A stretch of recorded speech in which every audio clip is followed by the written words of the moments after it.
Hello everyone. So today we will be doing my first focus tutorial. This will be of a horse eye.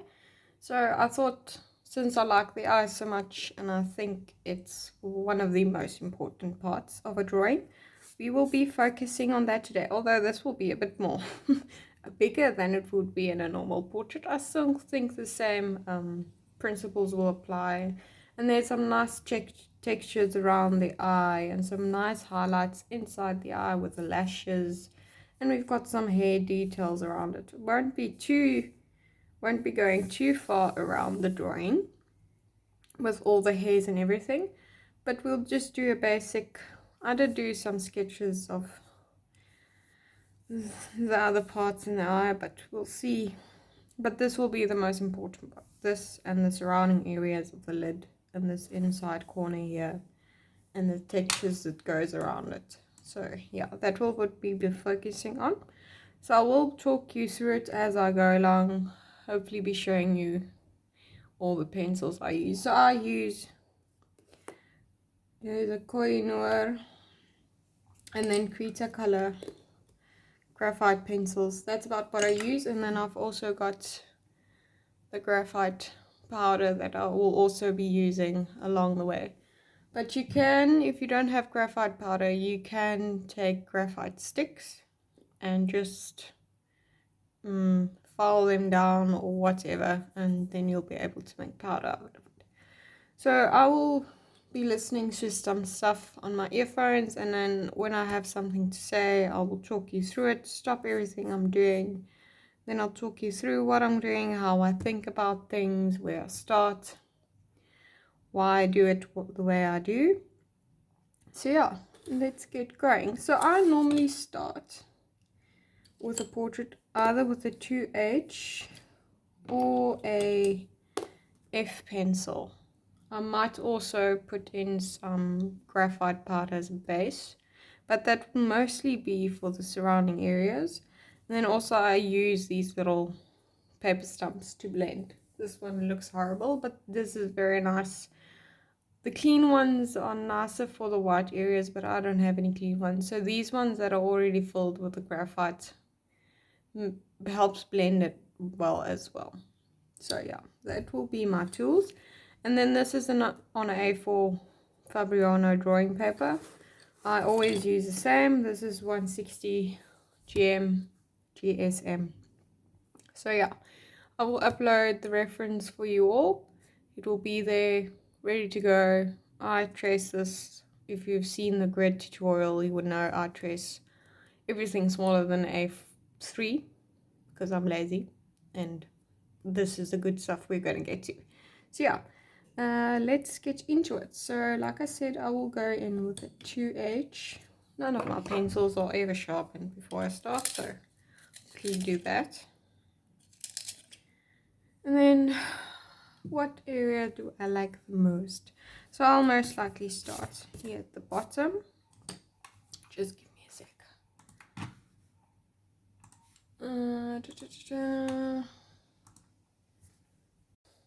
So yeah, I'm going to start with my 2H here at the bottom of the eye. Just slightly, I normally start with like a slightly looser sketch, plan out where everything goes. I've got my outlines, but now I'm going to go in with one pencil. This is why I like the 2H. It's there, it's not there. It's good for mapping out where everything is going. So this is normally what I do. So there's a nice shadow here. I'm just going to put in. And then after this step, I'll just go in and blend. Sometimes I'll go in with a B pencil first, and then I'll blend it out. Then I'll have an idea of where the deeper shadows go. So yeah, that's basically how I go. So I always start with this pencil. Always. Well, yeah, you can say always. I can say always. So you guys can put on some music while you're listening. I have some music on in the background in my earphones. You can do whatever you want. Listen to whatever you want in the background. If you want to listen just to the pencil scratching away on the paper, you're more than welcome to do that. So just filling out. So what I'm basically mapping out now is the darker areas of the eye. So here's a it's not a deep shadow, but it's pretty prevalent. Here's a deep shadow as well. And then there's a slight highlight next to these two. And I'll leave that white. I normally go in afterwards and put in highlights with my mono eraser. So yeah. So you can see it's not very precise, just there's a nice very white highlight here, but there is some slight, this area here which I'm not going to be drawing is blurred, so I'm going to kind of work that into here just to have a different shade and tone from this white to this white. But that white will also be filled in just a bit, because I almost never leave white paper peeking out. It will always be filled and then just slightly raised. So in this little section here there's lash reflections, but I usually leave the lashes for last.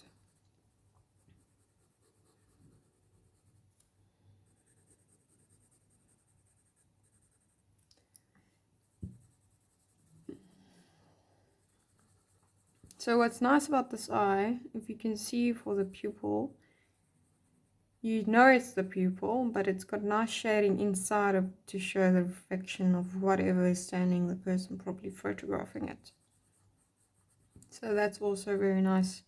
So never be afraid to actually put in those shadows and put in those values when you're drawing stuff, because it will add to the realism of it.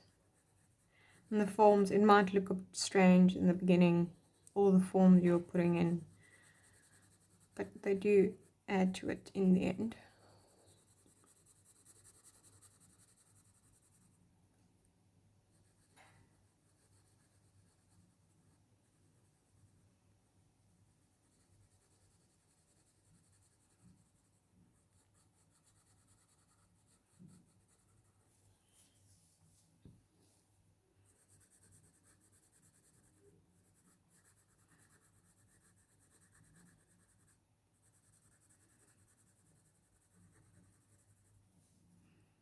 So I'm almost coming to that point now where I want to start blending things out. I can feel myself wanting to do it, so let me just put in these last ones. So I can't always explain why I do certain things. I'll try the best of my abilities, but it's come to that point where certain things, you know, you don't think about the pencil, but you grab the right pencil you're wanting. And it does, if it gets better the more you get to know the medium and you get to know whatever you're drawing, the urges or the need for something, or just the instinct to know what you want, it does come around. So there's quite a whitish part here. This is also kind of blended in. I'll just go like that. It's not very precise at this moment. It's just basic shapes and everything that I'm putting in. Just basically want to know where everything goes. So I'm applying light pressure around, and then where I see there's some shadows I didn't put in, you can apply more pressure with your paper stump and then just stick. So now I'm gonna go in with something a bit deeper, and I'm gonna go quite a bit deeper. So I'm gonna go with a 3B, and then I'm gonna start marking out my shadows. Now I'm gonna be applying light pressure with this pencil, not heavy pressure, because I don't want to put in that shadow immediately. I want to build it up. build it up slightly. And you'll also see something I do often is I'll put this in with a deeper pencil, and then I'll go in with something like a 2H or F pencil over top, and then use that to blend out the V pencils. So we're just going to deepen up what we've already got established. So there is kind of that shadow. So underneath the lashes there's a very deep shadow, but we'll get to that last. I'm going to focus on this first. I do have to say I do jump around a lot in my drawings, so you'll just have to bear with me. I'll try to the best of my ability to stay with one thing and finish it as much as I can before I move along, but that's just the way I draw. I know there's some people that I don't know how they do it, that moves from one side of the paper to the next, completing it as I go. But I always find something in the drawing that catches my eye, and then I want to go to it and draw it. But I try for you all for consistency and a bit easier to follow, to keep it in the same place consistently.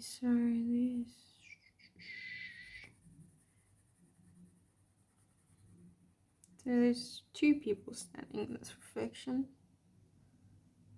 Maybe it's a tree, I don't know. But that's the wonderful thing about eyes.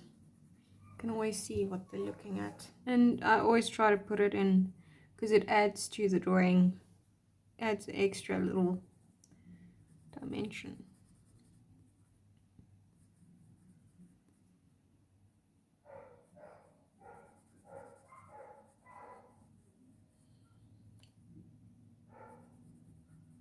So this, I'm using the more worn out side of the pencil, not the sharp point. If I wanted to use the sharp point, I'll use it for more precise work, because since I'm now just blending, I'm just using that side.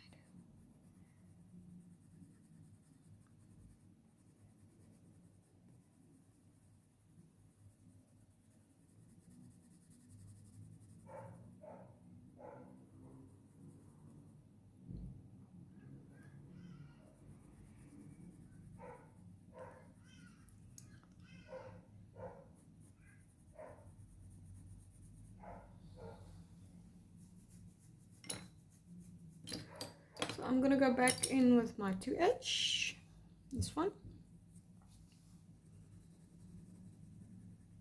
and then I'll just go over. As you can see, I'm not focusing on detail much. I'm just working my way through with the basics. So I always look at just the basic values and the basic tones of what I'm drawing first, and that will act as the base for my details. There's no point in rushing it and going straight to the details. I sometimes find it looks flat and not very three-dimensional if you just go straight into the details. I like always there has to be something underneath the details to give it some depth and punch.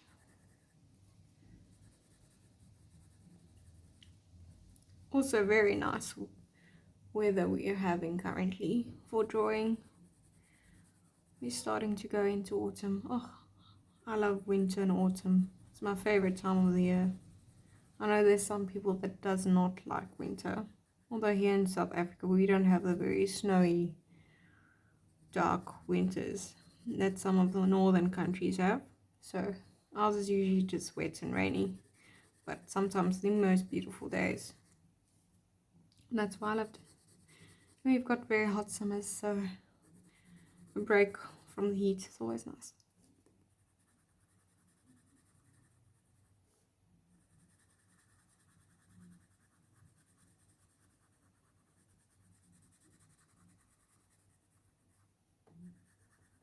I'm going to start adding a bit more of this depth underneath this pupil and fill in this area here.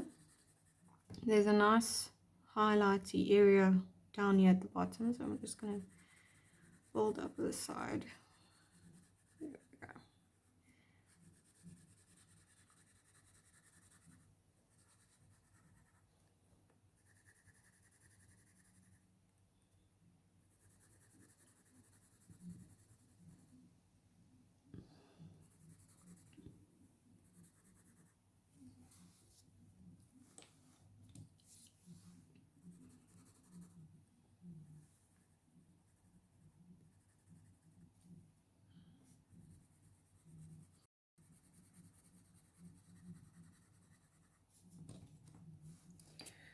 Okay, so I'm going to blend now again, just using the same stump as I used before.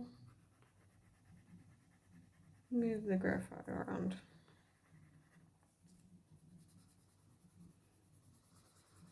I rarely use the stumps to apply graphite powder to my drawings. I find it can be, if I want it darkly applied, I will, but I find a brush applies it nice and softly. So I just use like a makeup brush.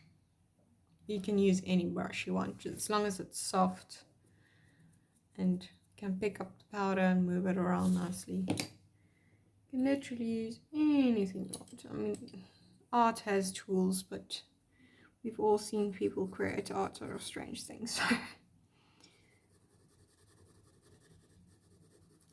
So as you can see, the 2H blends quite nicely into the B pencils, and that removes kind of the grainy feeling that you sometimes get when you put over the softer pencils on the grain of the paper. This paper doesn't have has a very fine tooth. It's barely there, but you do see it when you put the pencils to paper, but it disappears quite quickly. But this paper, I have found, can take a lot and lots and lots of layers, and that's why I just continue using it. I know some people like smoother papers. I know the color pencil artists like those more watercolor, harder tooth papers that can take a lot of beating. But with graphites, I feel this tooth is enough, this grain is enough. It's very nice, I like it. So now we are going to build up more, and I'm going to take 3B again. So as you can see, I've been working with the same two pencils for this whole time still, and we're just gonna repeat, rinse and repeat, people, rinse and repeat. We're just gonna go on with what we're doing, defining, and slowly start adding. So there's a bit of a not completely dark areas here, it's a bit softer, but that I'll later put in with some erasers. And this paper also allows pencil to be picked up quite well by the erasers.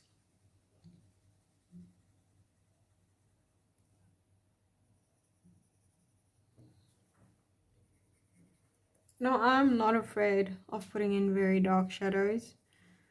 I like not too contrasted, but just the right enough of contrast. I mean, I love it. I mean, if you've got the range, I mean, I go anywhere from a 7H pencil, which is the lightest that I have, to a 9B, which is the darkest I have. And then I just work my way up from there. My favorite little pencil, it's busy dying on me. This one I love using, the 8B. That's always very close by.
So there's quite a lot of subtle details, subtle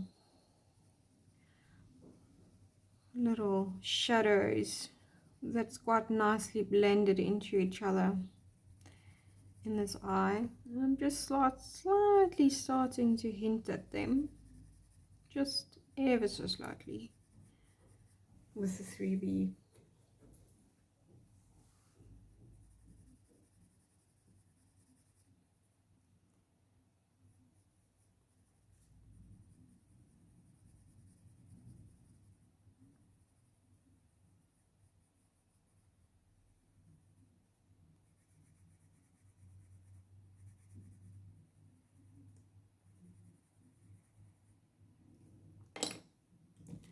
So here I'm just noticing I fold this up too much, that the highlight comes in way down here. So I'm just going to take my Tombow Putty Eraser.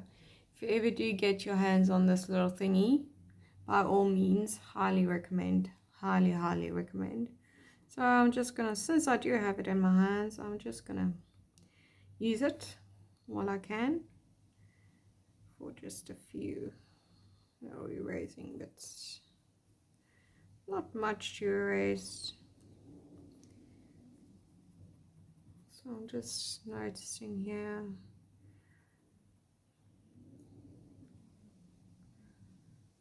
So as you can see, it works quite well what I'm currently using it for. Okay, now I'm going to go back into my little blending stick. Just blend. So as you can see, I repeat my steps quite a few times. It's all about building those layers. And I'm going to fill this in. And then I'm going to take 2H, where's you go? And I'm just going to continue. So still using the exact same pencils, have not deviated from that.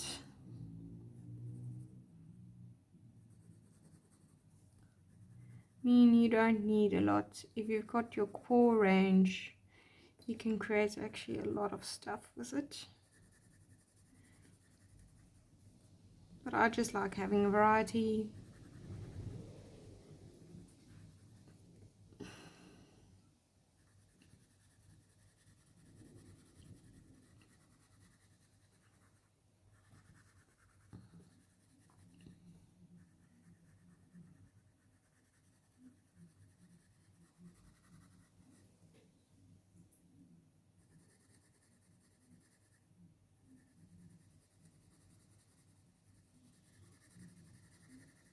Also, this technique self-smoothing has a nice smooth blend to it. Really helps integrate your lights and darks with each other.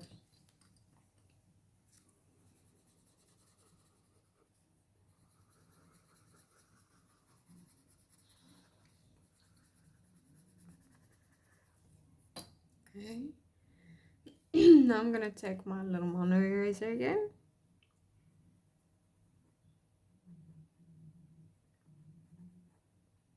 And just lightly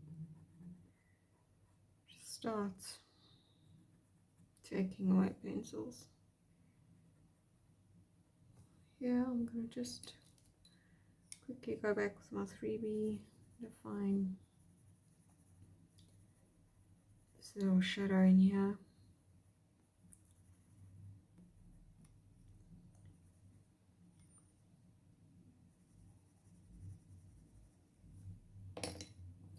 And just take and blend that out. But there we go.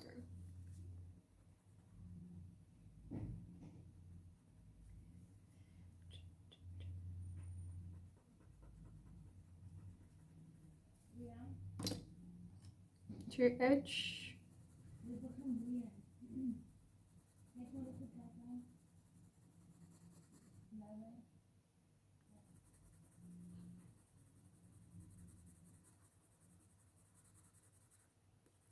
Actually, I'm going to start taking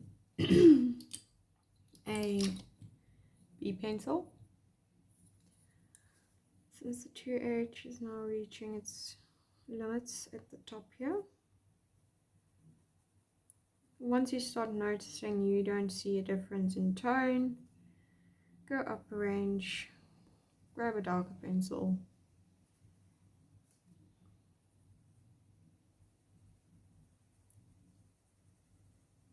You can go in with a lighter pencil again just to blend it out.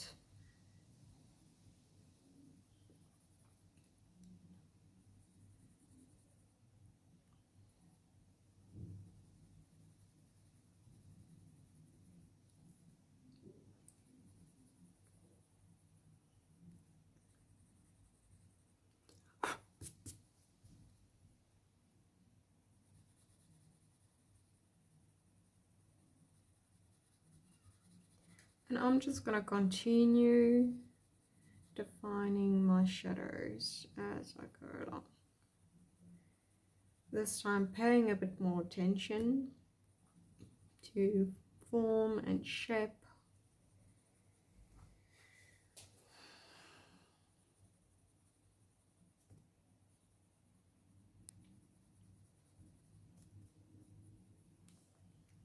Sharp here down at the bottom, so I'm just going to sharpen up. Now I'm applying a bit more pressure. And this is not even the darkest pencil I will use for this little section here.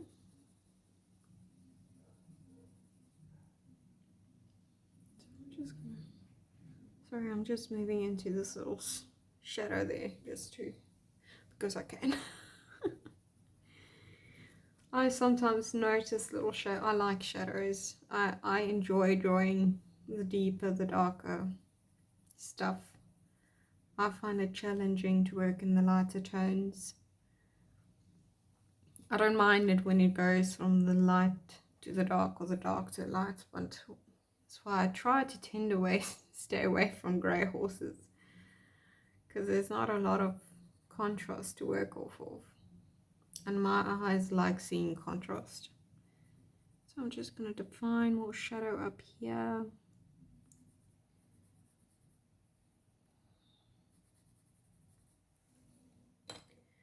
Now there is a little bit of difference in shade in here. So my mono eraser, I'm just going to quickly clean it, rub it against something to get off the pencil. Like that. And there is a bit of white there that I'm just gonna define. So this piece doesn't really need that stark white of a contrast. If you watch the grid drawing, I did mention somewhere that I do not like indentation technique. That's just my personal preference. I prefer putting it in with eraser and working my way around it. But this piece doesn't really need indentation, as it's really not that bad. I'm gonna go with my F pencil. Just need to sharpen it up because it looks horrible. There we go. So now I'm just gonna continue working on this area, continue working. My eyes are catching this bottom part of the pupil, so I'm just going to define that line. So don't be afraid to work with a high H range or F pencil over top of shadows. It adds to it, it works on top of it quite well. So I'm just going to start defining details a bit and lightly sketching into this highlight to blend it in more. Now there is a portion of highlight that reflects into the pupil, so we're going to keep it light and define. Oh god, this is bothering me that dark a bit, so I'm just going to take my mono eraser and just quickly go like that. Then just take a bending stump and just blend it out. Let's just put a quick blend over the top of it. So I'm just going to go back with my F, back work into the shadow.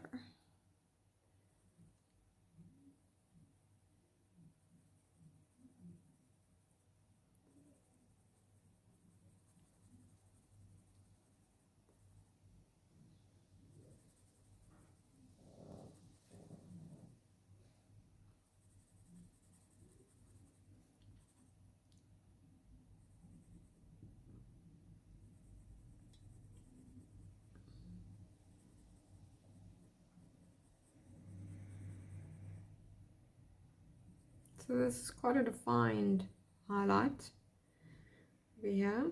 So what I'm going to do is going to just grab a bit of graphite powder. You can use a dirty blending stump. If you don't have graphite powder, it should have the same effect. I'm just going to slightly not make it look white. Just going to fill it in.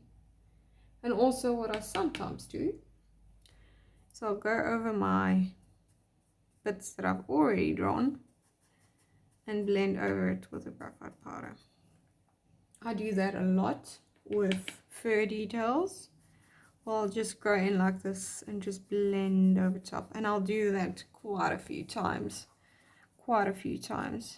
I'll get to that when I'm doing fur tutorials, where I'll just take graphite powder, and especially with darker areas or stuff, I'll just load the brush up and just sweep, and it just blends it in nicely and takes away the starkness of it.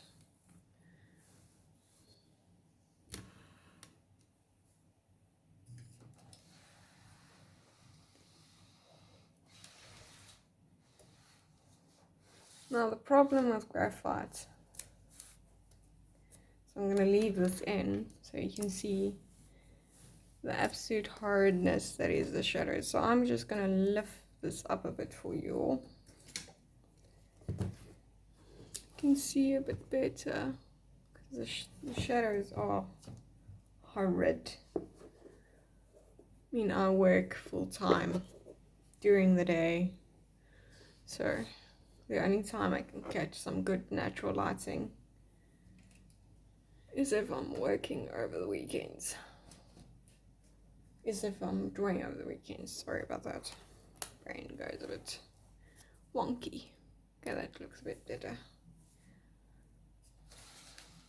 There we go. So I'm just gonna continue.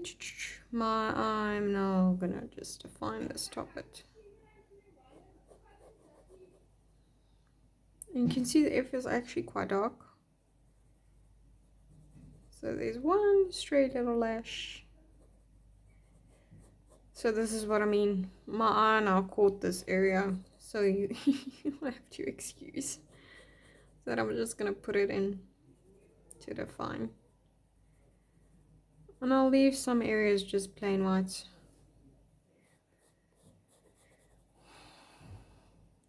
There's some lashes here, but it's very slight. I'll just go in with a mono eraser and put it in.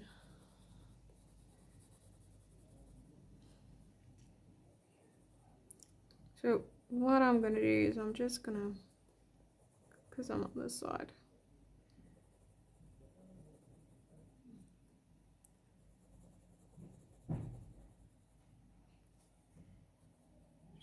start defining.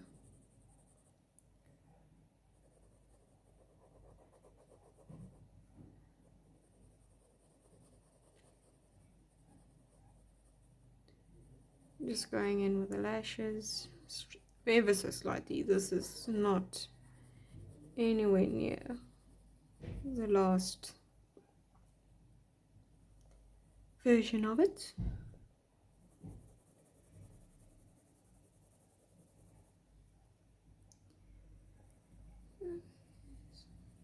shadow there.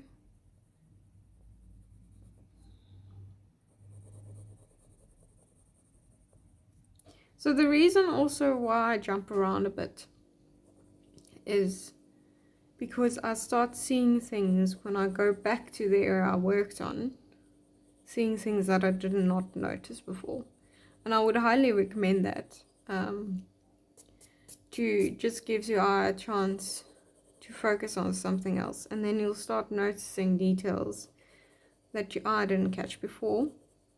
And I think I've come back to drawings a day or two later, even a week, a month, and I saw things that I did not notice before, and it just gives you a chance to look at it with fresh eyes. Maybe catch something you missed, or catch something that you want to portray a bit better. So I'm just gonna go in defining this inner corner.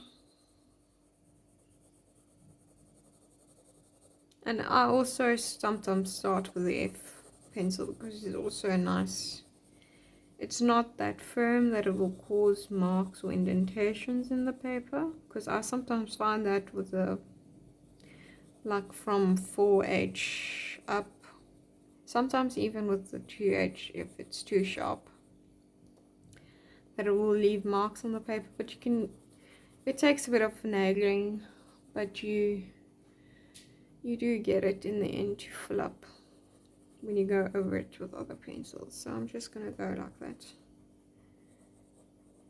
And this is not very as defined highlights, but I'm just leaving it like that, so I can find my bearings when I come back to the drawing.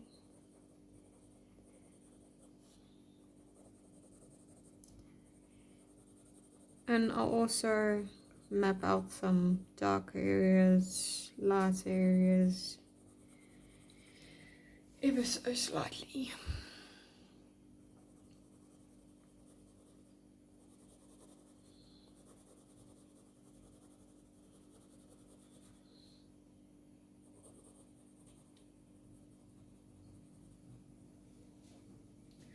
So it's starting to look more of an eye-ish. Starting to look better.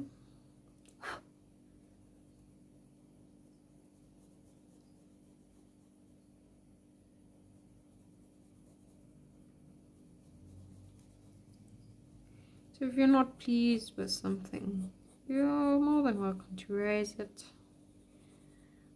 I've done that where I've come back to a drawing and saw a section I don't like, and I'll erase the whole thing, and then I'll just start over again.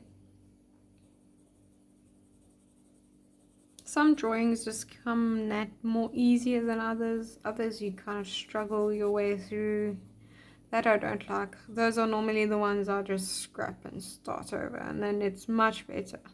Then I find it's an easier way to tackle it, especially if there was a particular section that I just couldn't get right. I don't mind saying that I start things over. I've done that. Nothing wrong with it. So I'm just going to go back to the eye and continue where we left off. Defining shadows.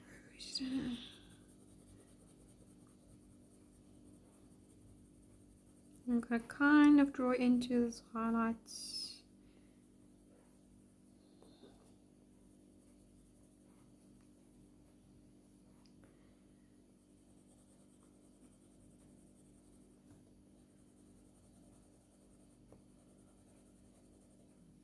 Here I'm starting to notice that I'm not getting a lot of payoff. It's blending very nicely into the paper, but I'm not really getting the depth I want. So I will switch over for this little portion to something else, but I'll just fill in this ever so slightly.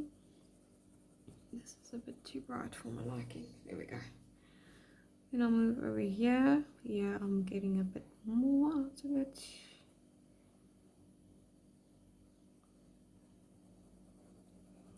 I'm starting to define there's these very slight lines and horizontal lines.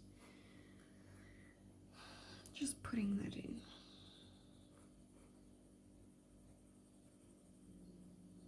And it's all very seamlessly blended in the reference, so that's the look I'm going for. It's not harsh. Even this shadow here at the bottom seamlessly, or it looks like it seamlessly just blends into here, and that's what I'm going for. Now I don't mind changing certain things in the reference. I tend to go a bit more dramatic, a bit darker sometimes, but that's just the way I see it. Some people go lighter, softer touch.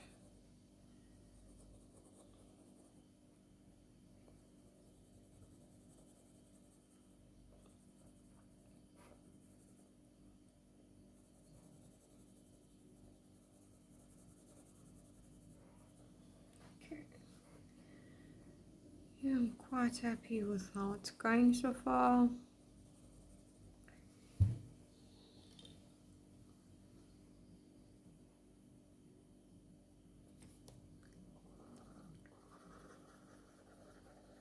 Just blending. I'm gonna go in with a mono eraser just now. No, I'm not gonna go in with a mono eraser. I'm gonna go in with a Putty Eraser. See, I just changed my mind. Just changed my mind. Move it around.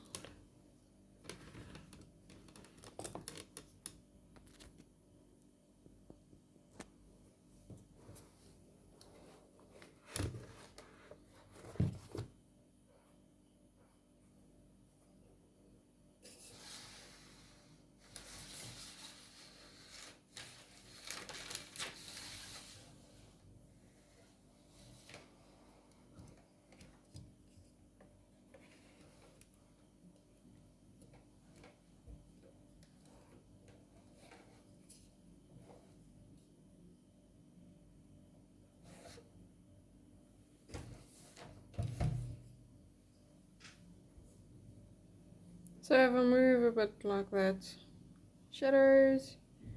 Oh, I hate graphite powder when it does that. But anyways, there is a light going from the top as well that's also interfering. But that's fine. Oh, there we go. So I'm gonna go in with a Putty Eraser. I usually play with this when my hands don't have anything to do. It's nice, it's calming.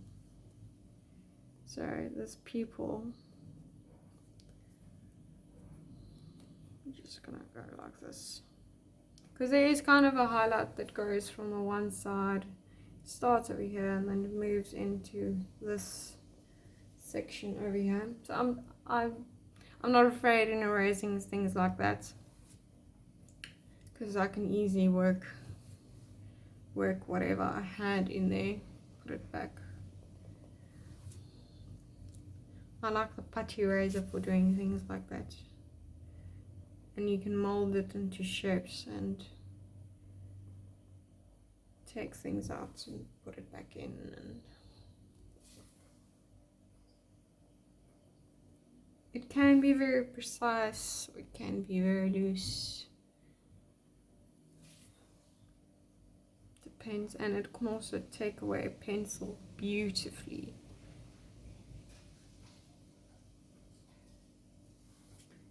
So I'm just gonna start. Yeah, I lightly tap it like a sweep tap motion.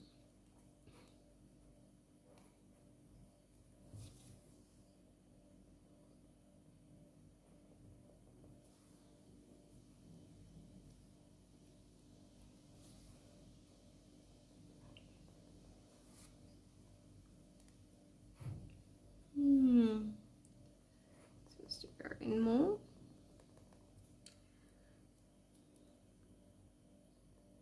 So I look at my reference, but it's like a quick glance, and then I move along. So I'm gonna take,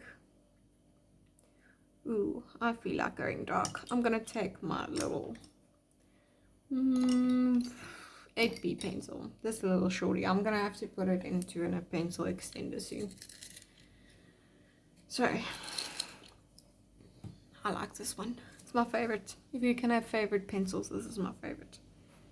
So I'm just gonna go in. And as you can see, it makes quite difference.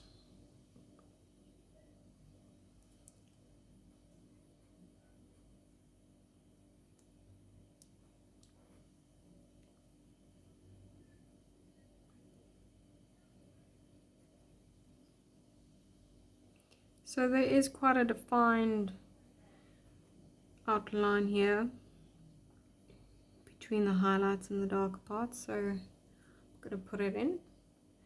It's not as prominent on this side, but I'm going to slightly hint towards it. It's more prominent on this side because there is a definite highlight, a more definite highlight. And it kind of fades here. Fade slightly. We're just gonna fade. And then it gets quite dark in this corner. That's what we're gonna do. We're gonna go dark. And that instant darkness, there was already dark there, but it just darkens it up even more. And then I'll just slightly, I change my pressure quite quickly so it's hard here, and then I softly go into this blended out section. So I blend it in while I go along, and it just changes, it just adds that extra depth instantly that wasn't there before. So there's like this line that goes up. I'm just gonna add definite because it's dark up here, not as dark, but this is my favorite little pencil for just going everywhere. I'll go everywhere in a drawing this little thing.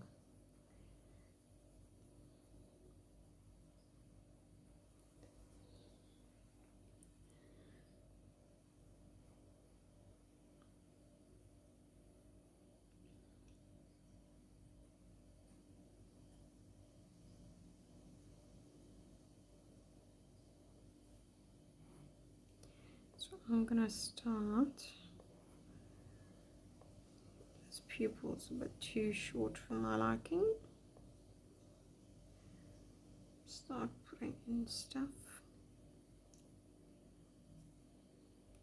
So you can see I don't hold it like this. I kind of, that way, if I have it like this, I put in more pressure. So this forces me to use a lighter pressure and just slightly graze the drawing.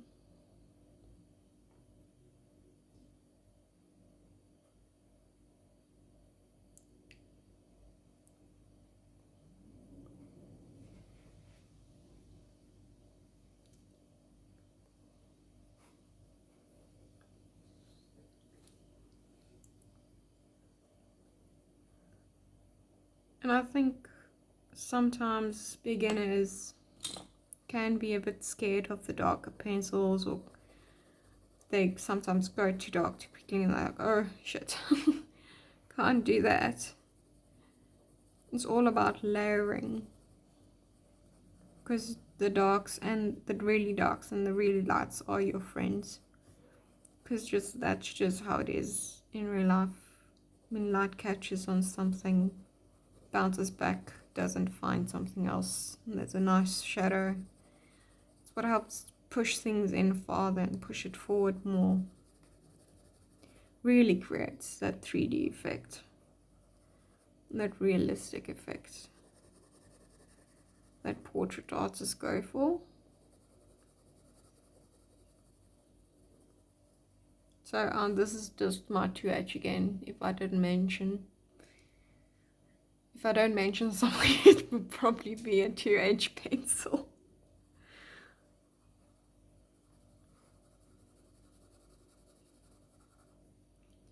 So this pupil is deceptively darker, but looks this needs to be more square, so I'm just going to go in with my Putty Eraser and take a bit more away of that. There we go. 2H pencil again.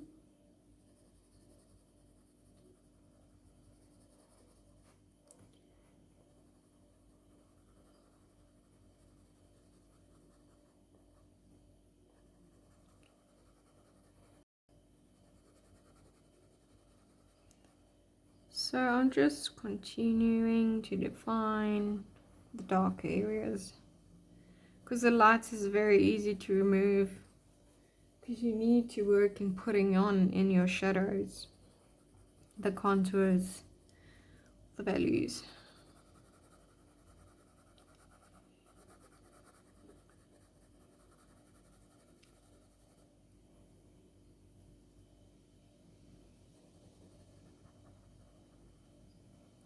Some nice little details underneath the pupil.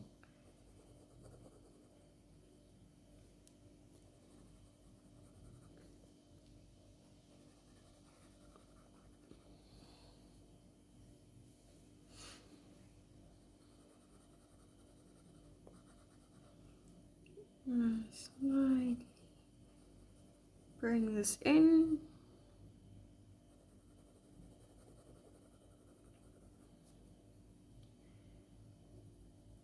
Now I'm just taking the pointy bits of the 2H, and you can see I can go in a bit darker, add in a bit more shadow with this 2H. Not a lot, but enough.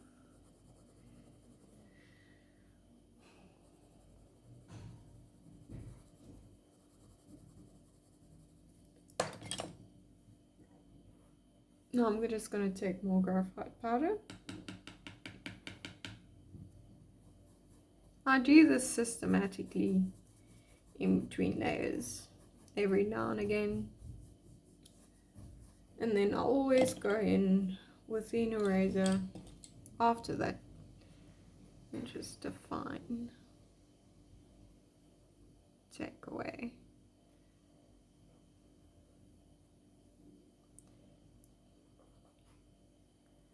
Add and remove.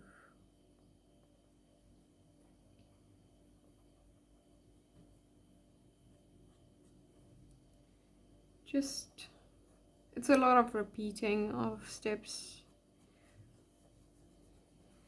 and as you build layers, the more you just add details and little bits and bobs, define shapes.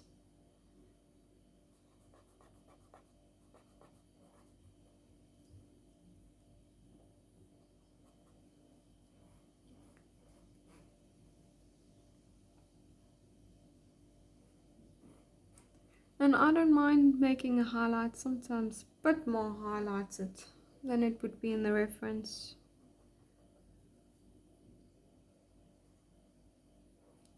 I do not mind doing it. Not at all.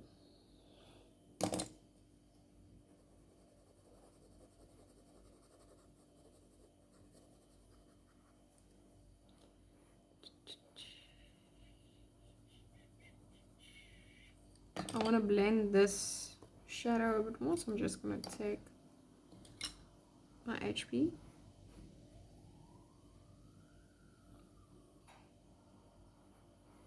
Just blend a bit more.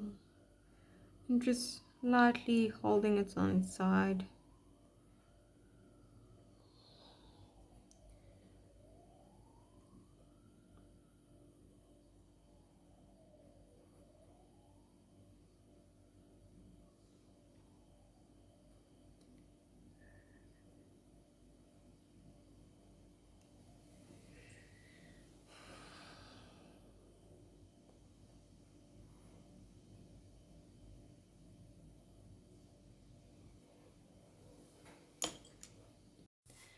Okay, so I just finished off with my H8B pencil.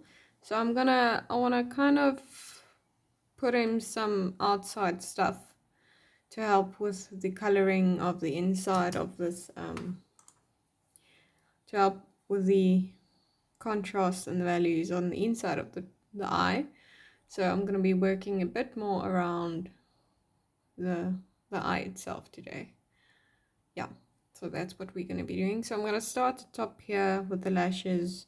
The lashes are quite faded out and kind of, it's more highlighty and everything than it is actual strokes and lines. So I will be doing that.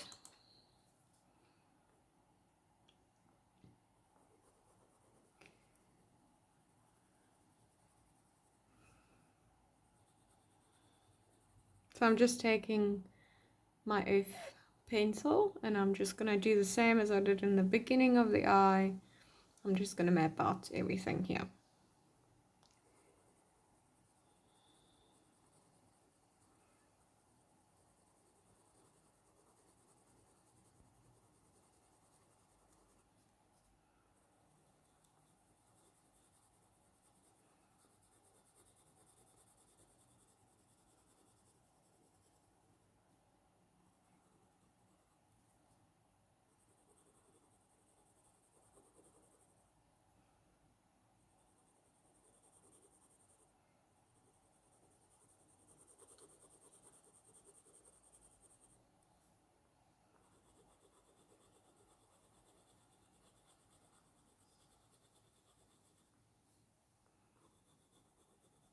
I'm just going to quickly take a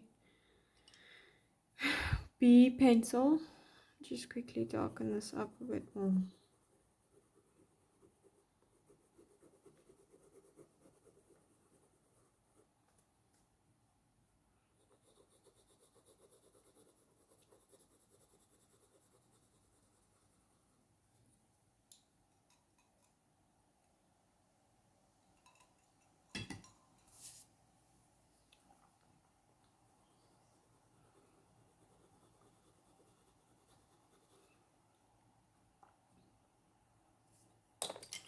Just going to blend it out. So it's the same basic steps over and over. Now I'm just going to take, so that's a very deep shred down there, so I'm just going to take and start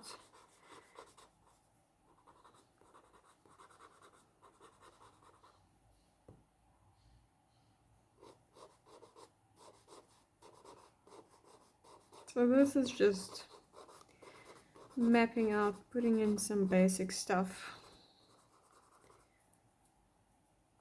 not too much.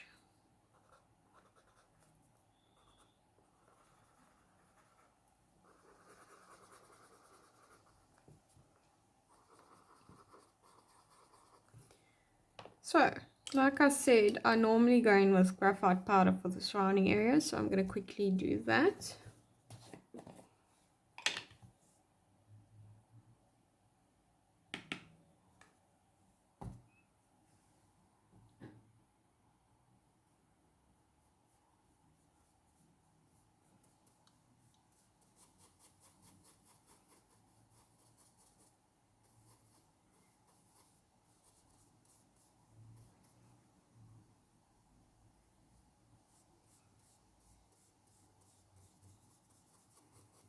I'm just going to go over the areas that I actually put pencil in as well.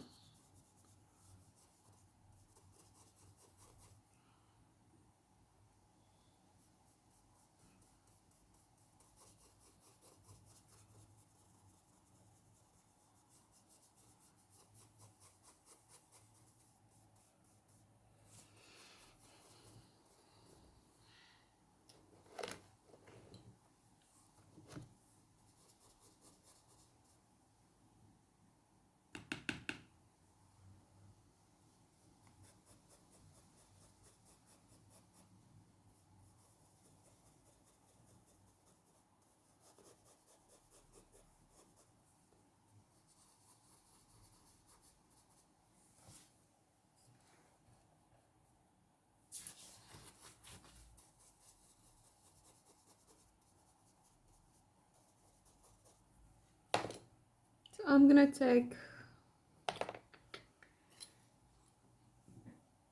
3B I'm just gonna go back to the top.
So as you can see, I am moving around a lot now, working my way around.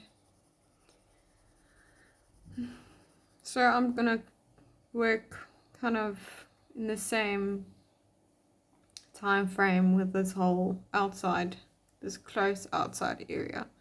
This lid underneath here, where there's some nice shadowing and hair textures in this little area. Also gonna be start working on that and some nice textures here.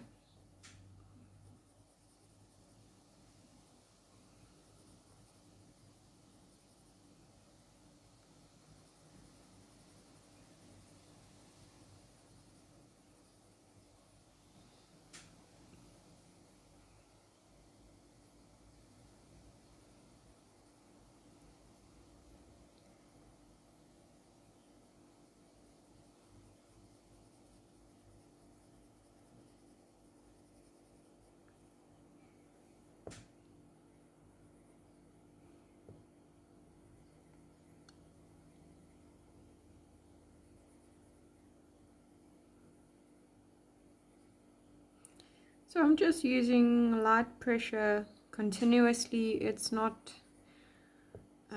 hard pressure. I don't want to go deep too instantly. This is just building up layers.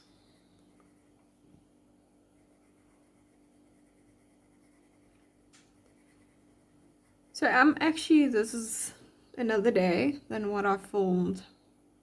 This is now me drawing on another day, second day actually.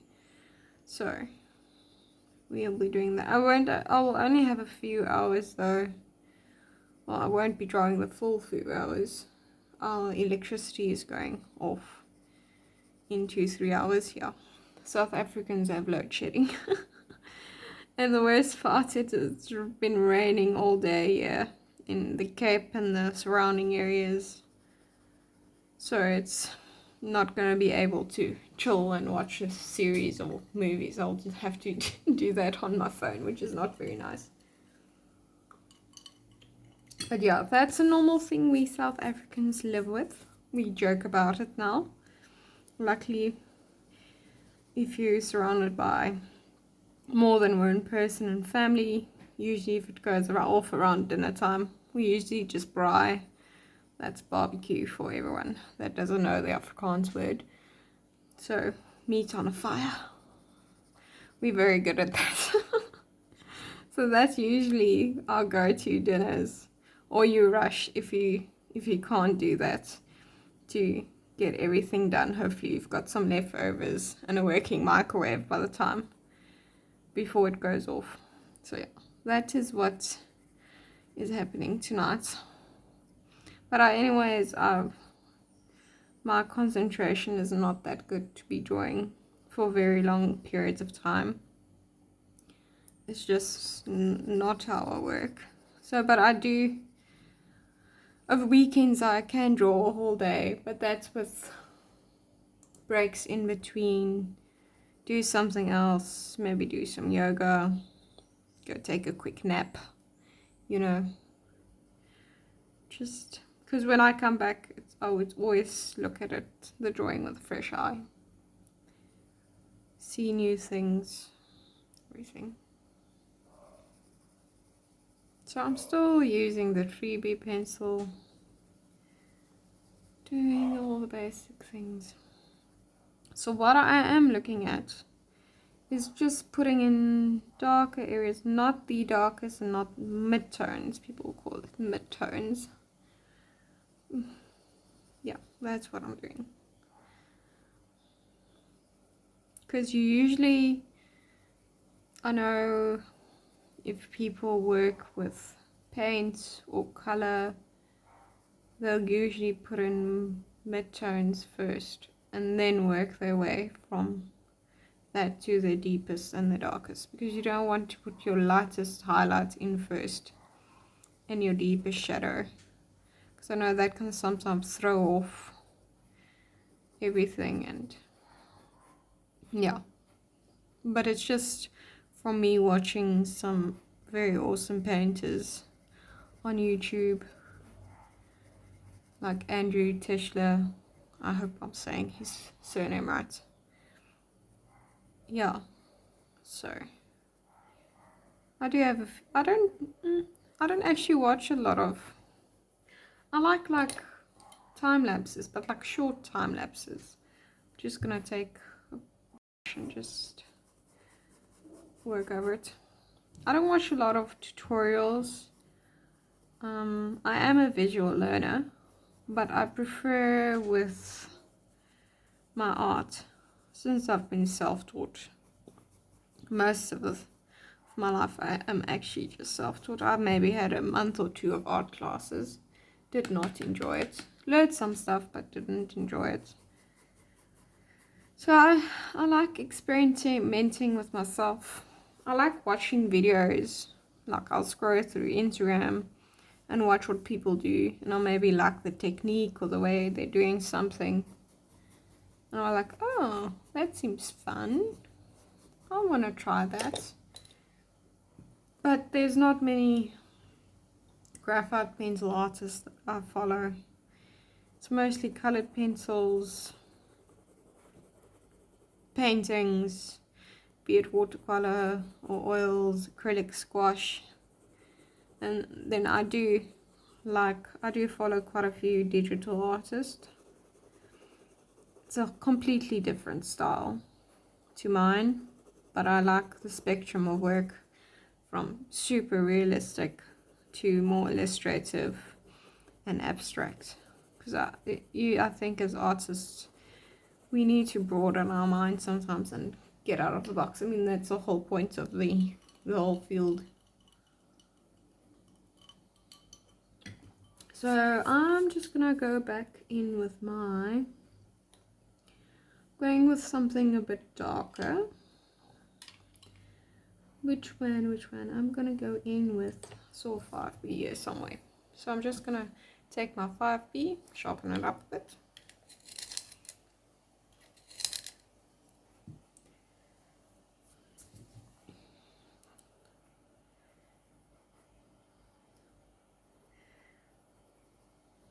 So I'm gonna just focus up top here.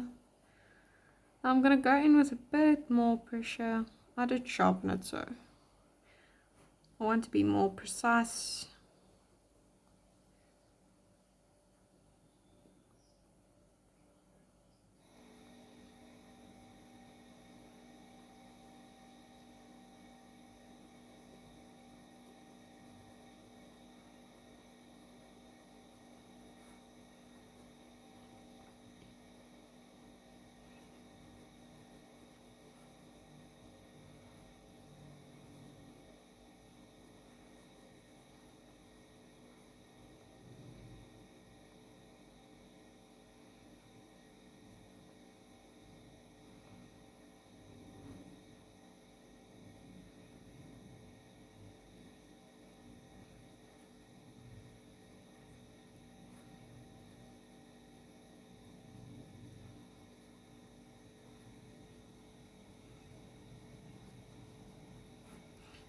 So there is some shadows that go into the eye, so I'm just going to start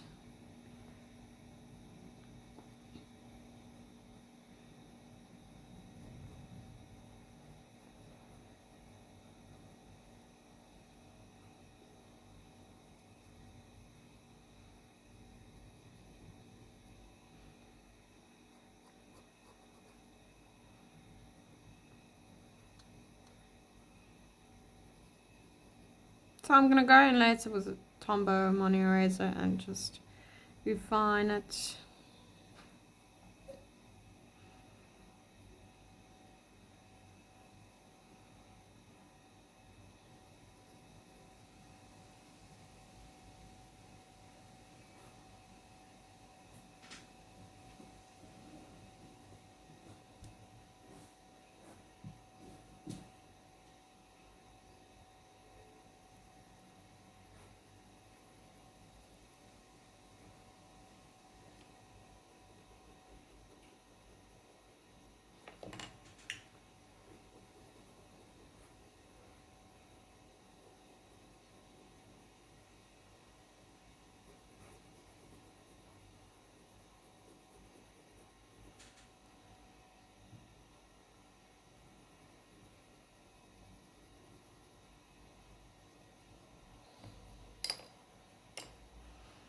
Going back to my trusty 2H.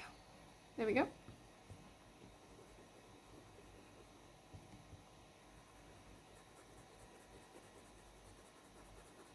So this is much darker than the reference. I will be going back and erase some things.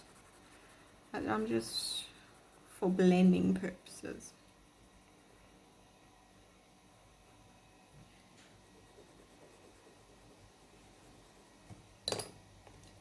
Blending stump.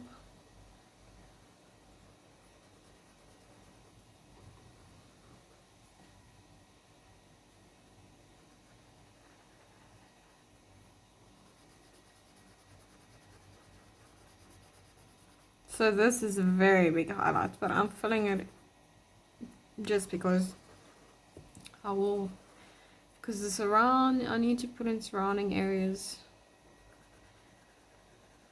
I most likely won't go further than that. Maybe put in this here to complete. That will help make this a very light highlight.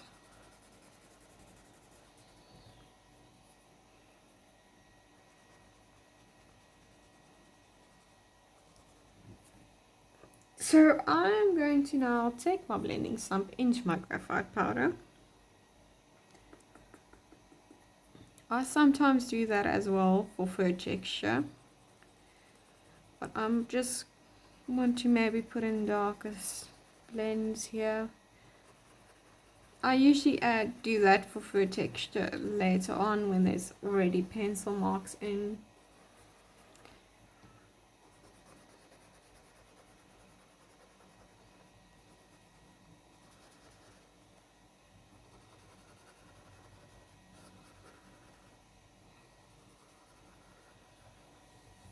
So now it's starting to kind of, this eye is not looking out of place anymore. It's starting, it has some structure now.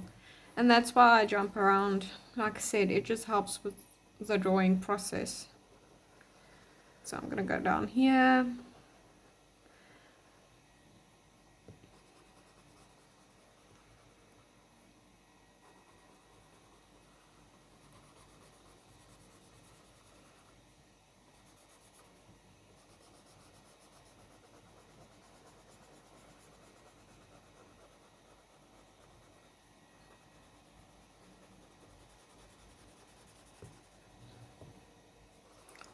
So as you can see, I left this white. Let me just...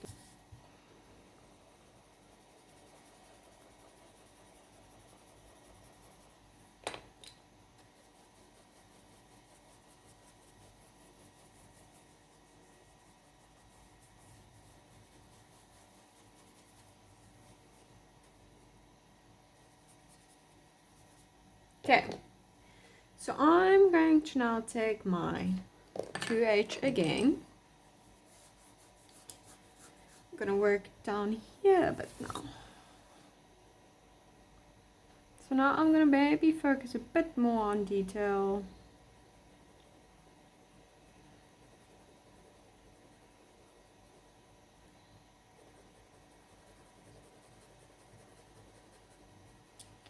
So I do not like working on white. That's why I prefer putting in the layer of graphite pencil. I just see things better that way. I like putting in my base first. It's become now a habit, something I can't draw without.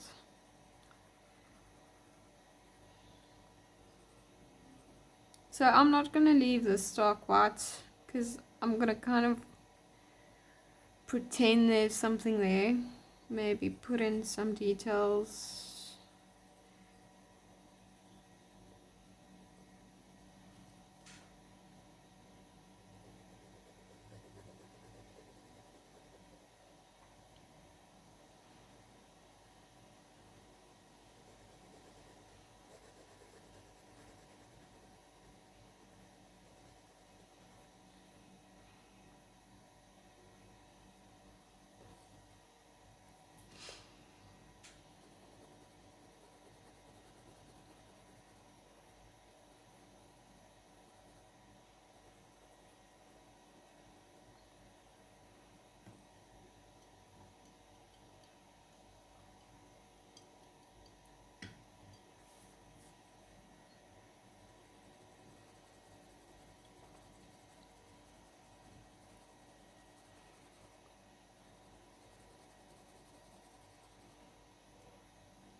So there's a little highlight that got covered. So I'm just putting that in there. Back with 2H.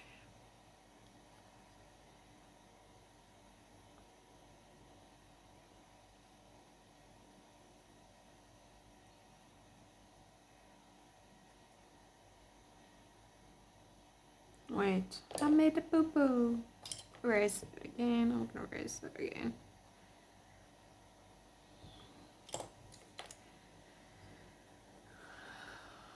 My angle of that little white line was wrong. I lost it, but I made it too straight. So I'm just gonna take, where's my 3B? Oh, the amount of times I lose pencils when it's right next to me.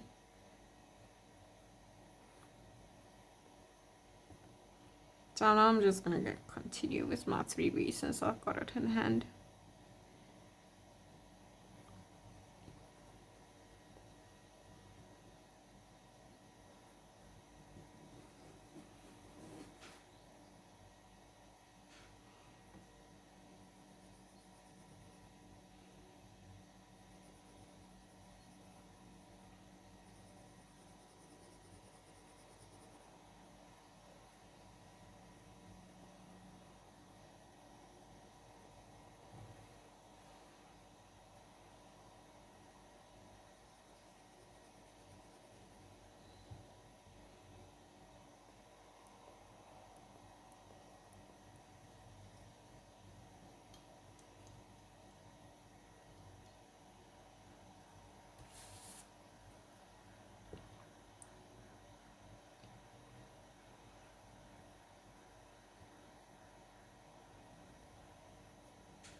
So I'm just putting in details. No. building it up as I go.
I'm going to, what am I going to do now? Take my 8B, my little trusty 8B, give it a little shopping. Oh no, I broke it, no. That's the problem with these softer leads. If they do fall, usually they break somewhere, and then when you sharpen them, you find the break and you lose a hell of a lot of pencil.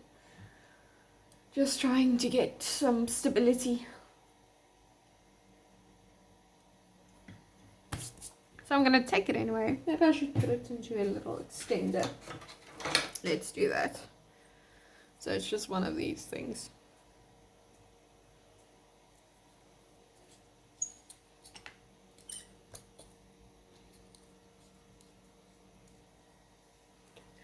Here we go. Now it's longer. Now I can use it a little bit. So I am going to start from the top and work my way down again.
quickly just blend this out because I'm gonna want to put in that highlight.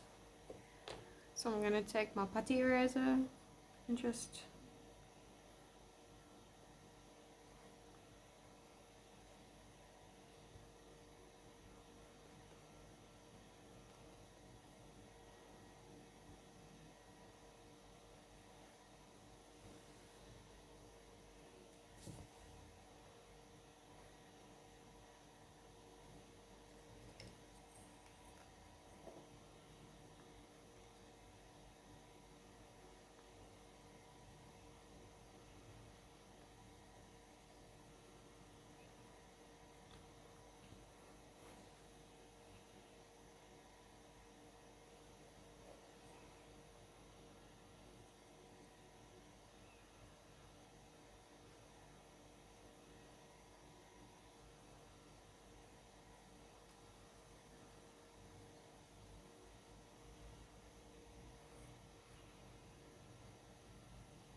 sorry if I'm a bit quiet. I'm actually just enjoying just the process of drawing.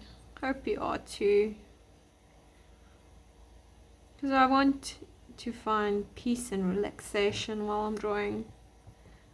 Hopefully you find it too.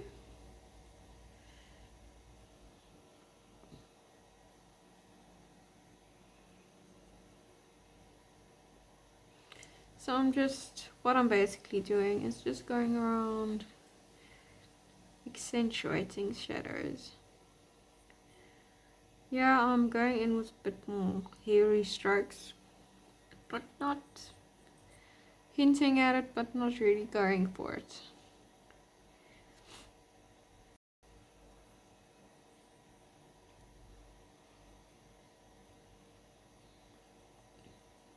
Okay. So I'm now gonna take my F pencil. Where is my F pencil? There it is. Now I'm just gonna go back to the top and just work my way down, doing the same thing, starting to add in details with lashes.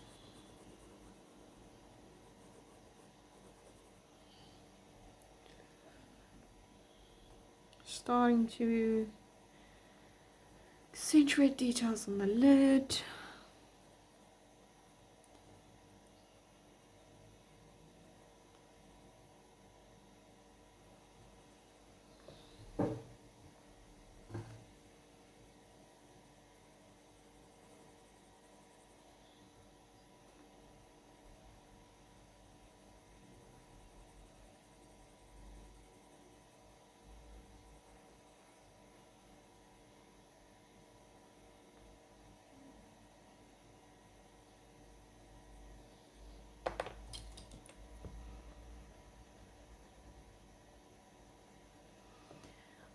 want to blend out this harsh line here. So I'm gonna take just graphite powder on this little blending stump. Did I even pick up? I don't even know, I can't see. There we go.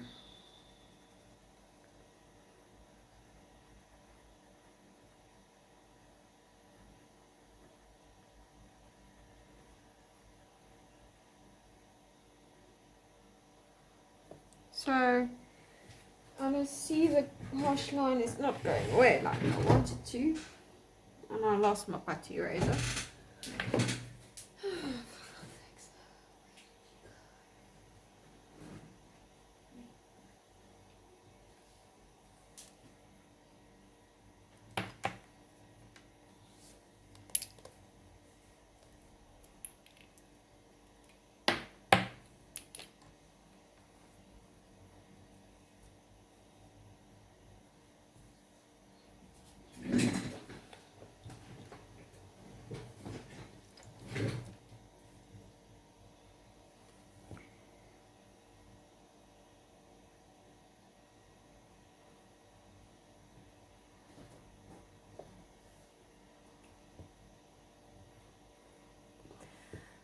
Just want to remove that harsh line. So I'm gonna go in with my 8B softly and just pick up where I left off.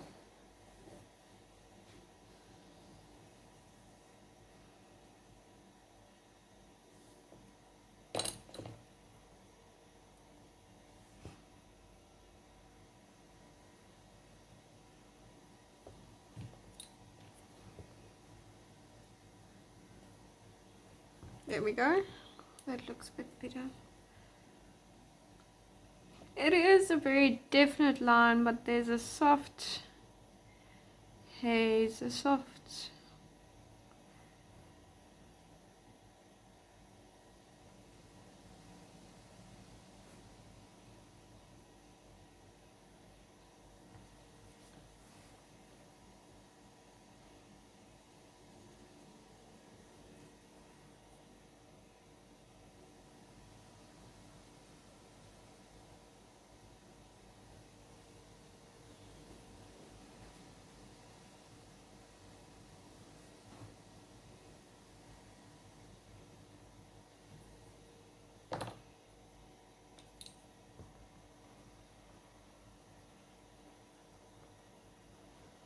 There we go. That looks a bit better.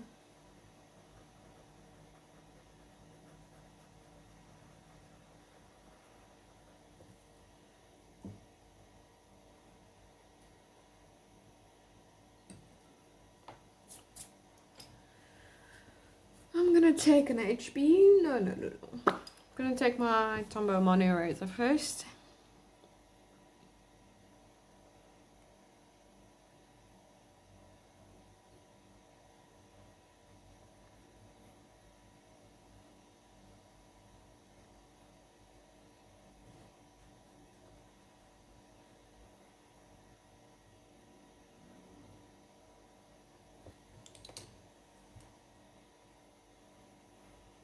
Taking my HB. Just gonna work on the details.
This is my AP, by the way.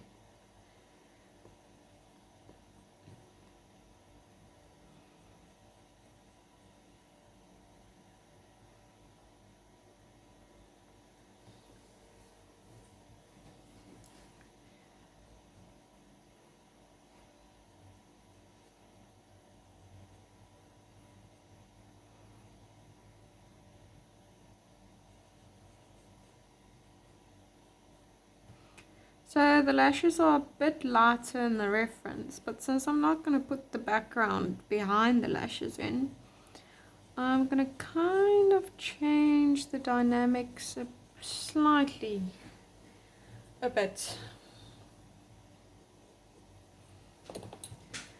So I'm going to just blend out what I put in. I'm kind of going to go a bit more than I did, a bit further than I did, and put in stuff here. Okay, so what I'm going to do now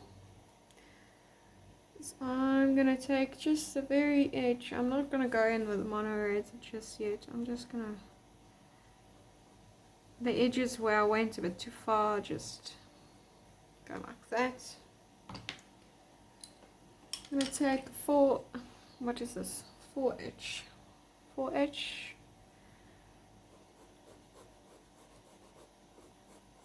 If you don't have a 4H, you can just lightly go in with a 2H.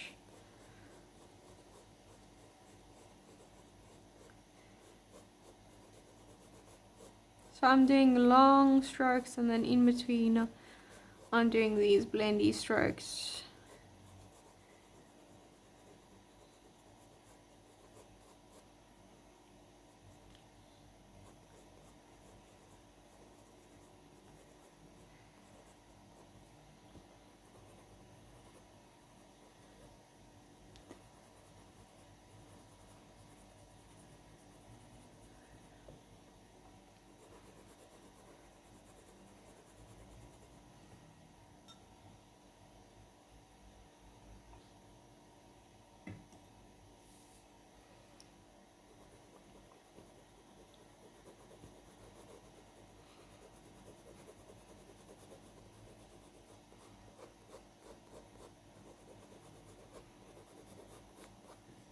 So I'm going to blend again.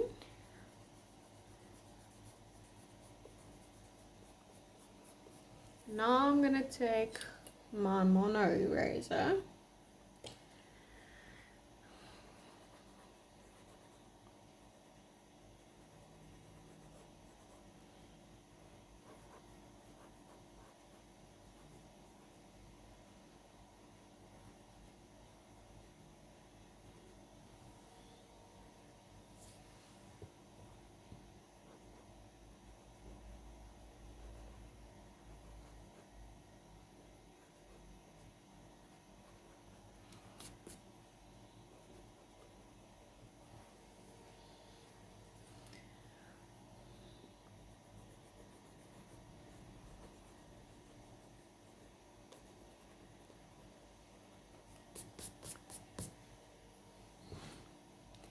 So I'm just putting in gaps, taking away.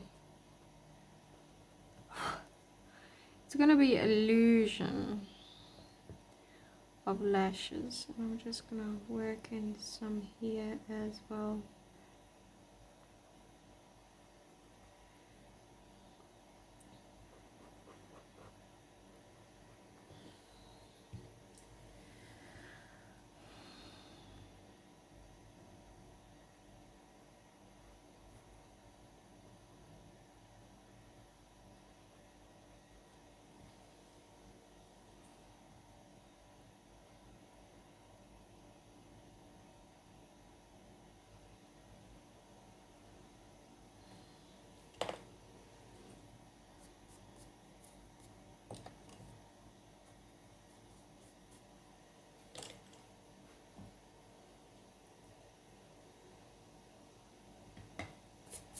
I'm gonna go in with a 4H again. Just work on the lashes. So as you can see, I'm now starting to focus on an area for longer, because I'm starting to put in the details.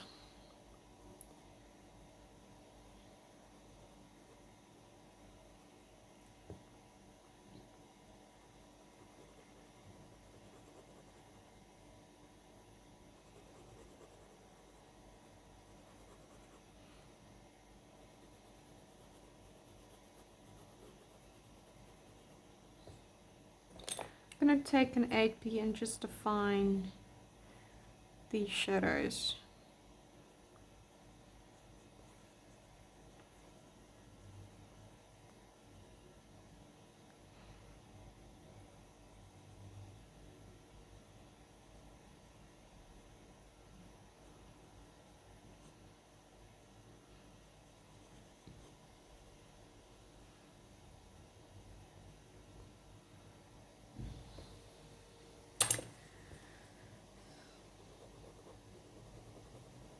So I'm just going to go over those areas.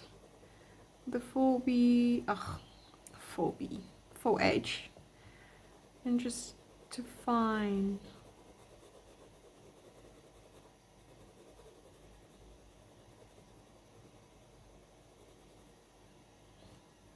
So I'm now going to go in with HB, sharpen them up a little bit.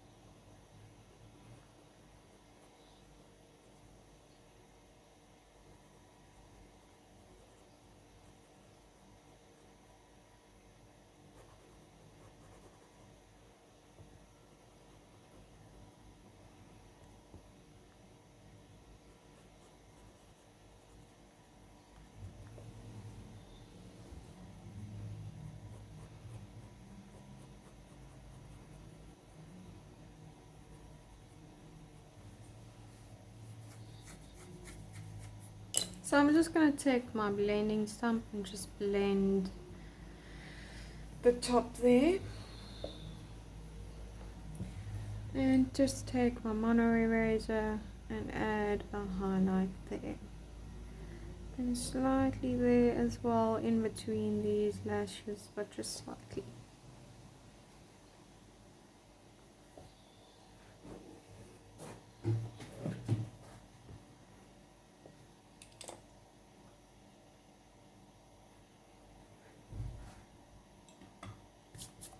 I'm going to take my 3B.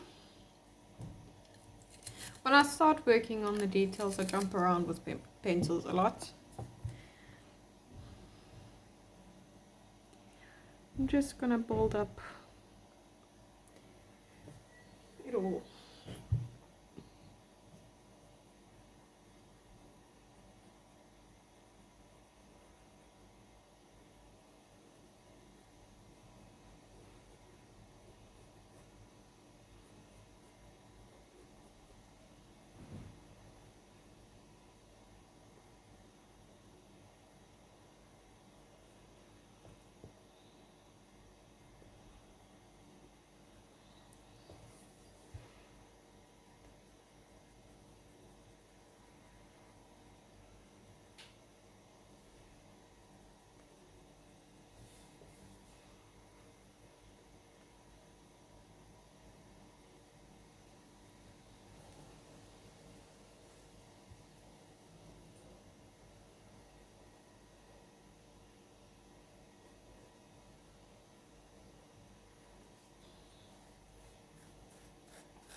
So I'm feeling like I should move along I'm getting a bit stuck.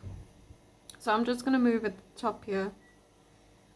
Start working on this. I'm not gonna go like this way deep in. I'm maybe just gonna stay in this little streak and go like that. Not fully extend it this way. So I'm still just using my 3B.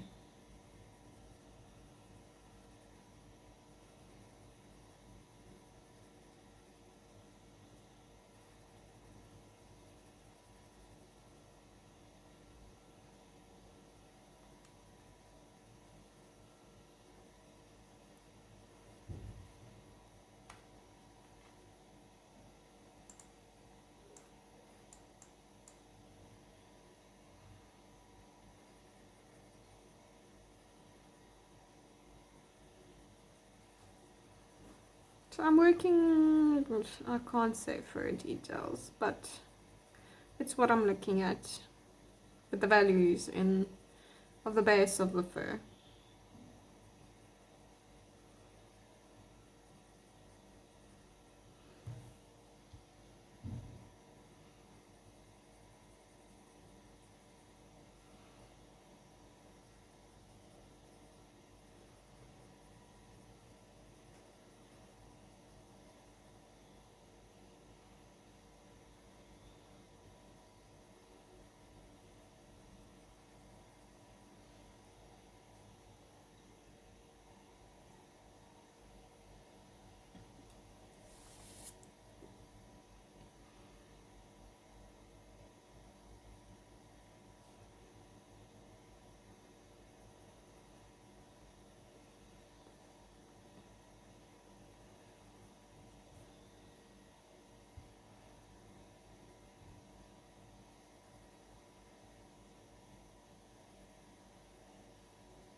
So I'm now moving into the eye.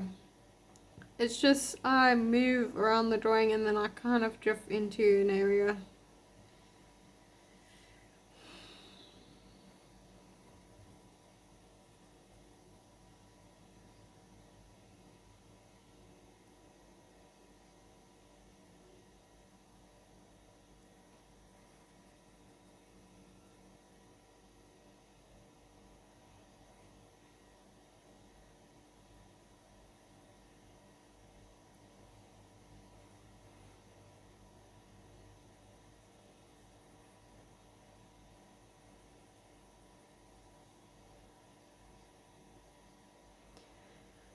So I'm just defining areas in the eye. It's not really building up details yet.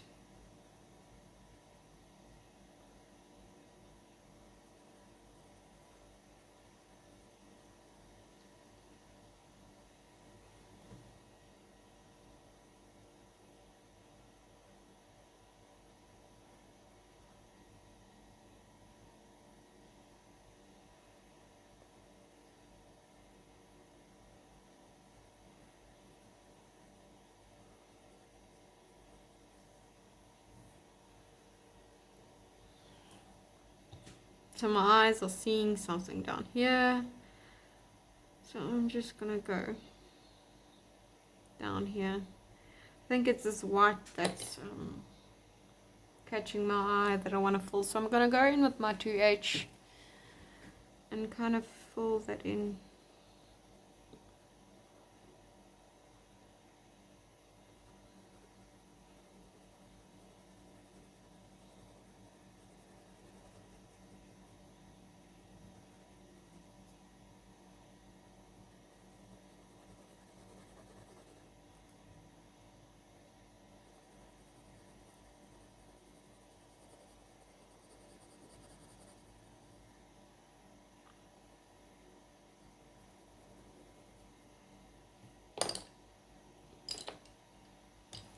Just gonna blend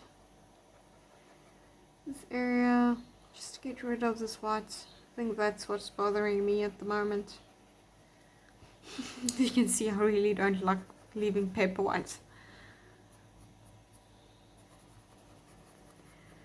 Just blend, blend, blend.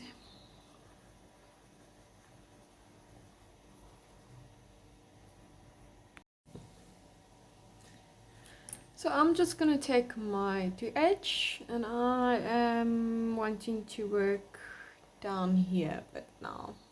So I feel like putting in some fur texture. So that's what I'm gonna do, but very slight. I'm just gonna define this corner here quickly.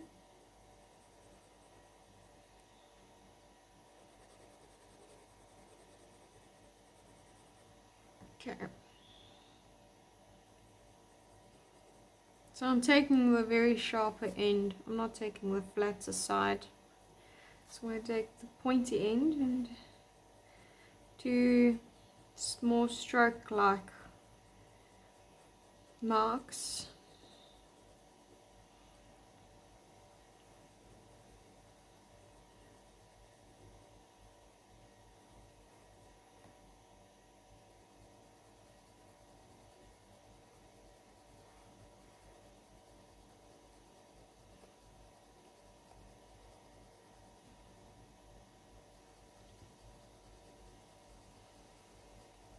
So I always generally start with the lighter pencils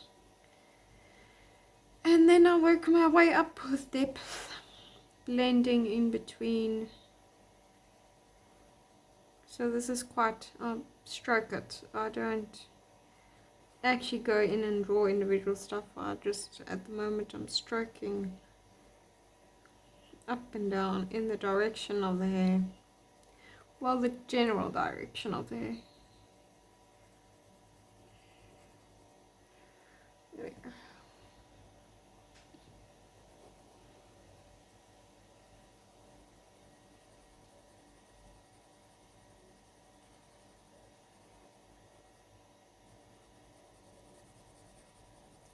Just bring that in because there's a bit of depth there.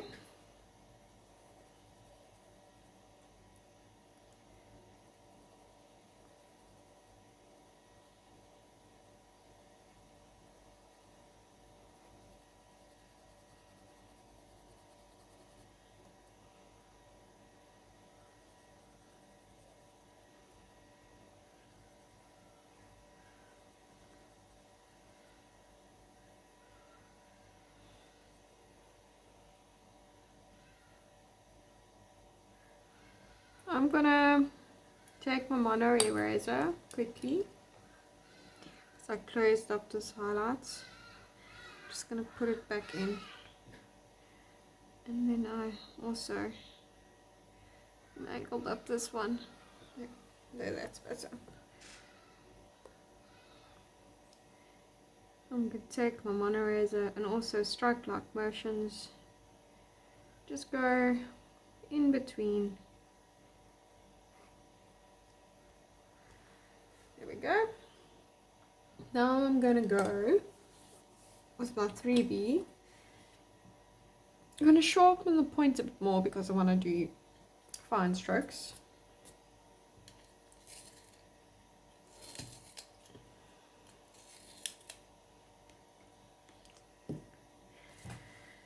So I'm just going to stroke it in.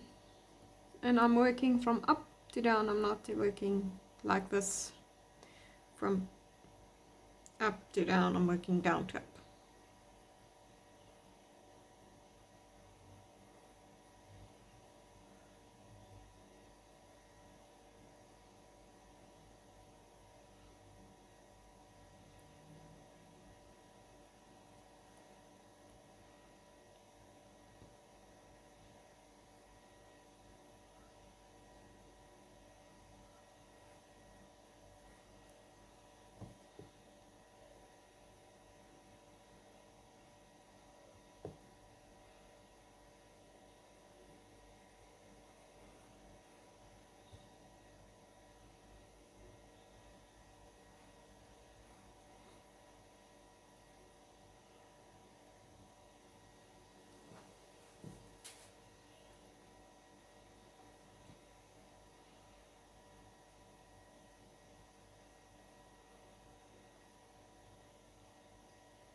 So I'm gonna blend this out now with my blending stump.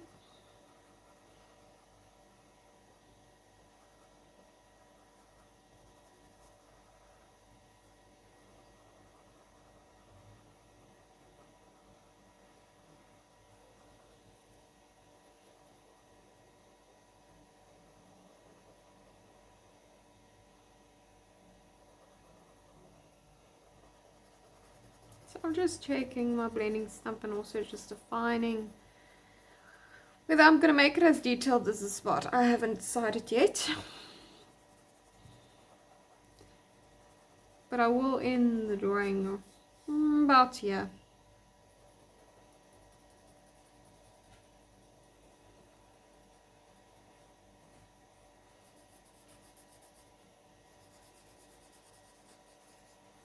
So I'm just going to take my brush and just go like this, feathering it out. Circular motions, medium pressure, not like really going in, not like soft, just enough that the brush starts to flatten out. Okay. Now I'm going to go in with a 5B. It's sharp enough. So I'm just going to go in and define some more hairs. Seeing your strokes have gotten a bit shorter because this is quite short hair.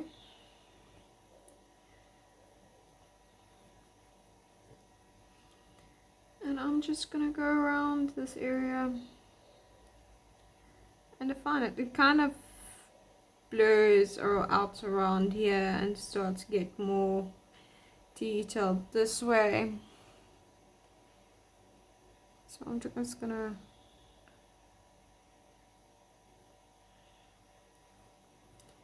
just define.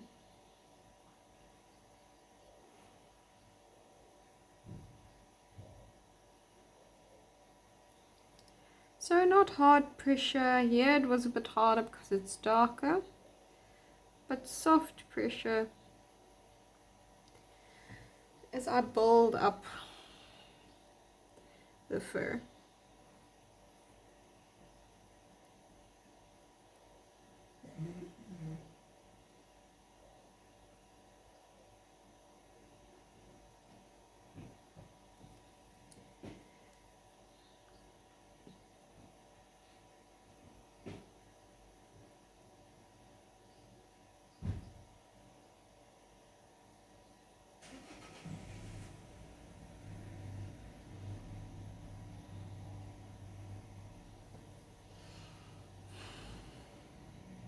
Short strokes.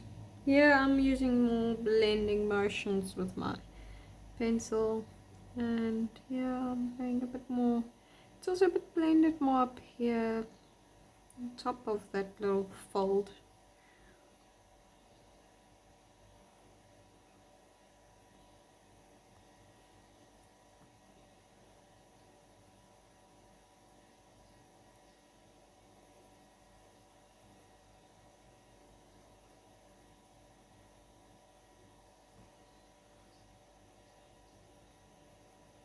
So I'm gonna go down into this little area now, just lightly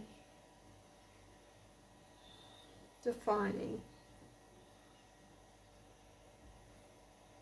So because you can apply light pressure, it's fine to go with this deeper B pencil and define out strokes of hair. The direction the hair goes, always when you start mapping out the fur, be mindful to go in the direction that the hair is going so that you start out correctly and don't have to rework it into the different direction if you do end up doing it wrong. So take in mind the shape that you're drawing, and then also the hair will then go accordingly.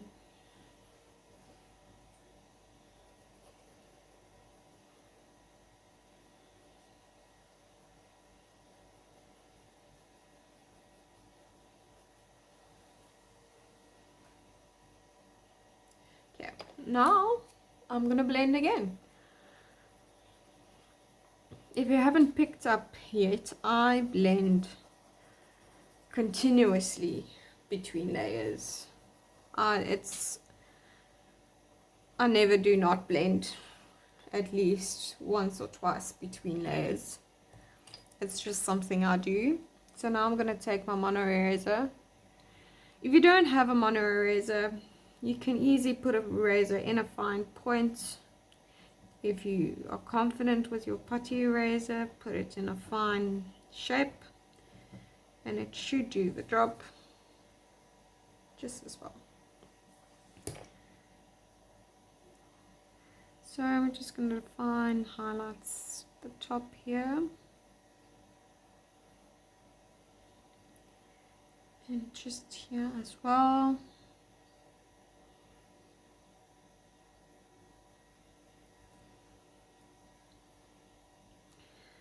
Now I'm just gonna kind of stamping and then just a slight pull, but it's more like a stamping motion in this area. There's some more defined little highlights.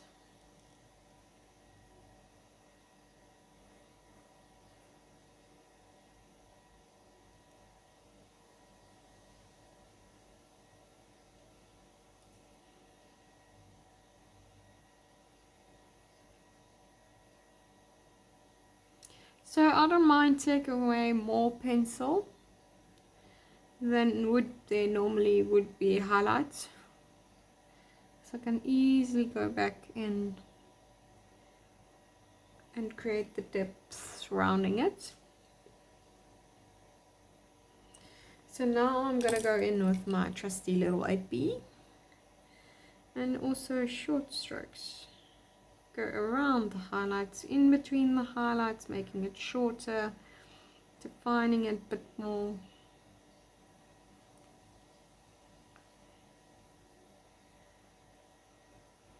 And we're just going to define them a bit more.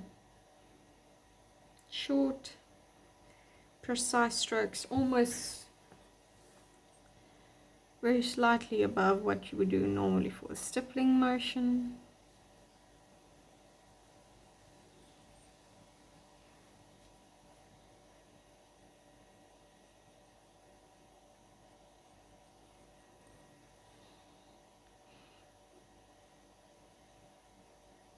Here I'm adding a bit lighter pressure than I did here at the bottom.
I'm gonna take my 4H and then just go underneath here and use it to blend, sort of. I really like the effect of an H pencil over top, softly put in B pencils.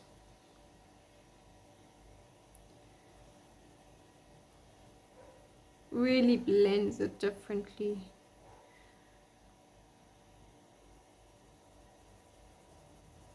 Because it does slight noticeable effect. It just changes it up a bit.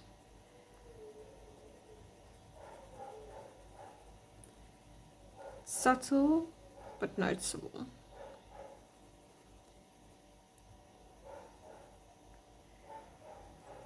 Just gonna quickly just blend.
So I'm just using medium pressure, big long strokes, not lifting my pencil off the paper as I move it around.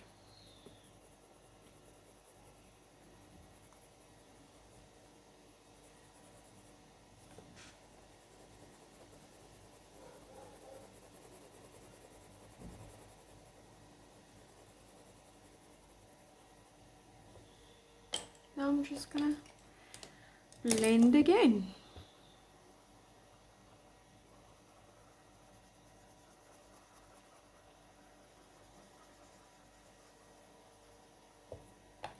Now I'm gonna take my Putty Eraser, just go in these areas, lightly go over it.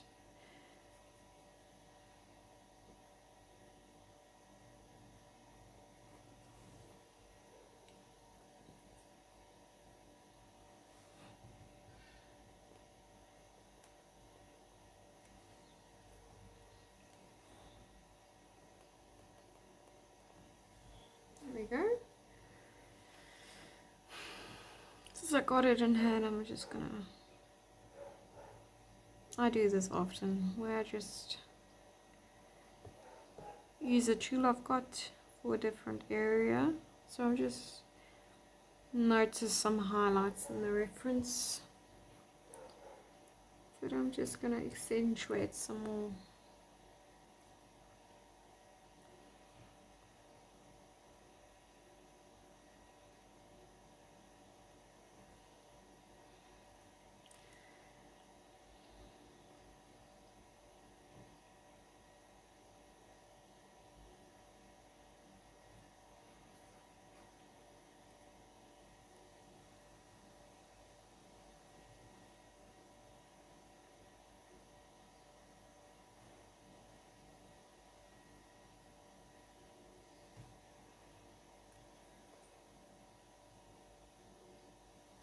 There you go.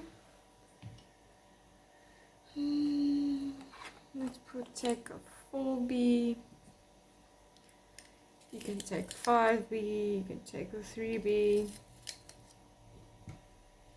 whichever one you like. And we'll just continue defining.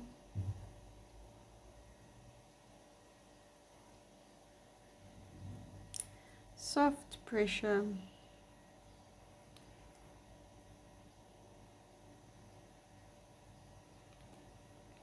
just working on the fur details as we go along. This I'm using quite longer strokes now, because that adds a bit extra depth. Some more defined strokes at the bottom here.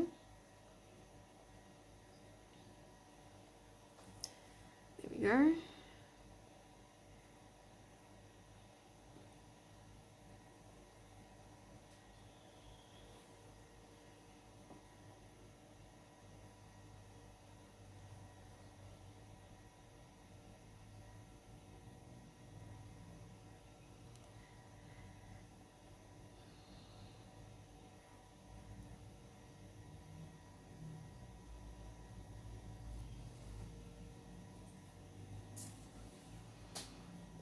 And I'm going to the side, start defining these areas a bit better.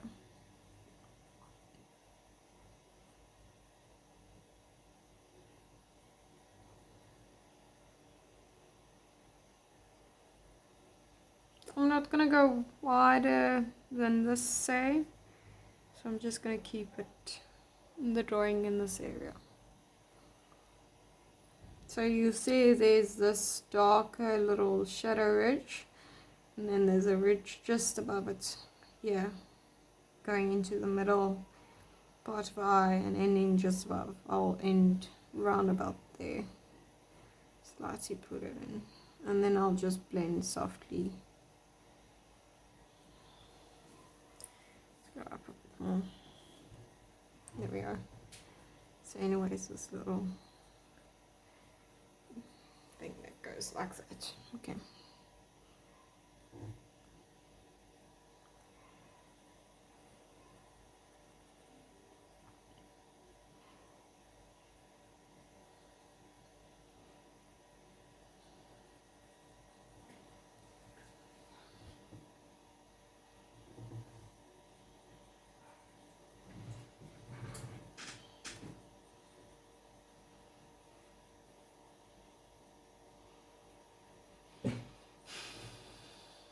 So this is quite soft, shortish, medium strokes. Remember to go in the direction the hairs is going. So they're going kind of this way. Just keep stroking it out like that. Just change slight, goes more up like this, sweeps over.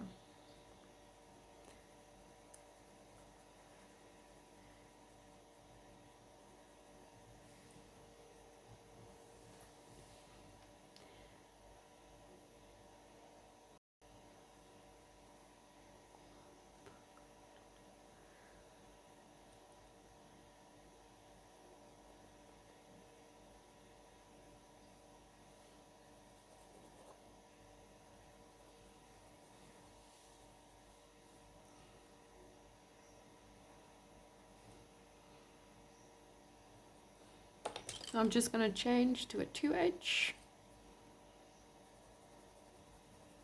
and just blend this pencil out.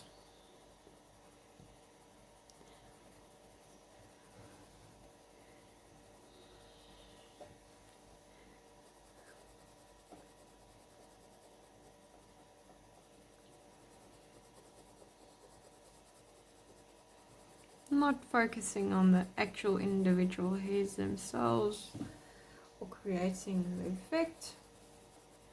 We're just building up the layers.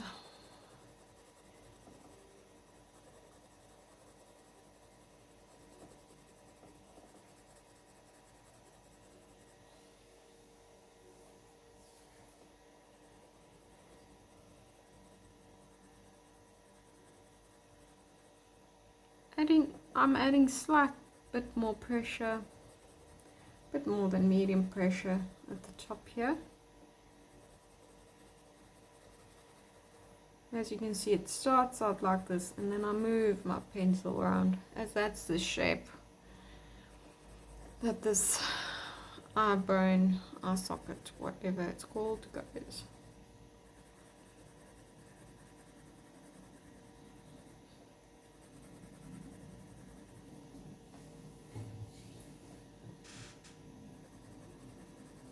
I'm going to kind of cross hatch. That also helps blending.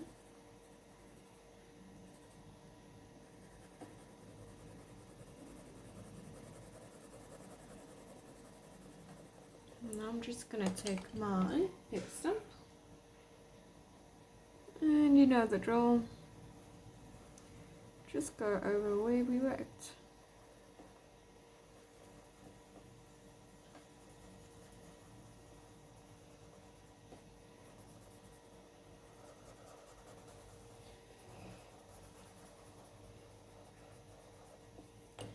I'm taking my graphite. I'm going to take a bit more graphite powder. Get most of it off my brush. And just sometimes find the blending stumps can make harsh lines. When you want to softly blend something out, then I'll show you now. I take my Putty Eraser and blend it in more. Just gonna connect it to this bottom one down here.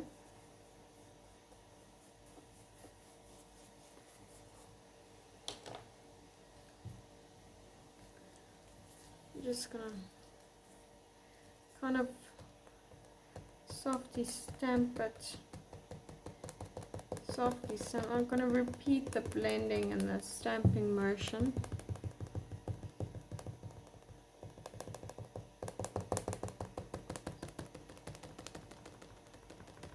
Bring that more in. Don't like that much. Just gonna roll. And I'm going to take it again and just blend out.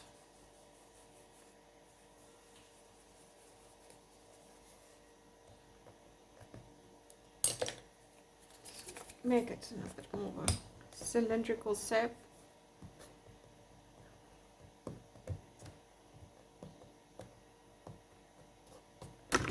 Ooh. Yummy.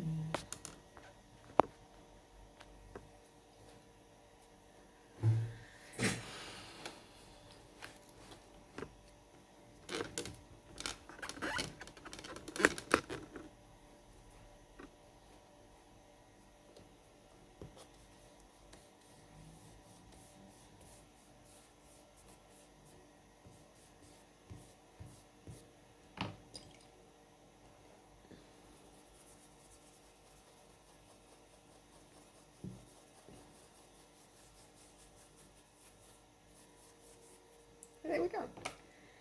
Now I'm going to take my mono eraser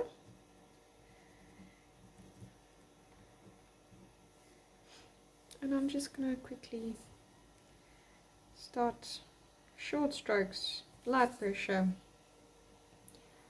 taking out some pencil.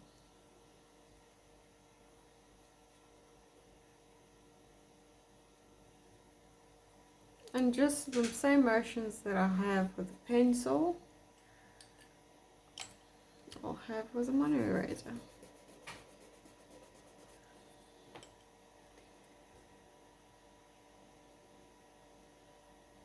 And since we're building the layers softly,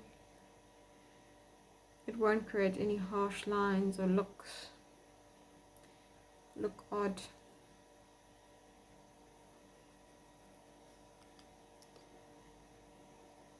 That's the beauty of it. It might seem a bit more tedious, but you can really get the effect you want. Slowly build up the process, because if you don't like something somewhere along the way, it's a lot easier to remove than going straight in with all your dark and lights, putting pencil hard onto the surface and then realizing that you don't like a certain area or don't like what you did.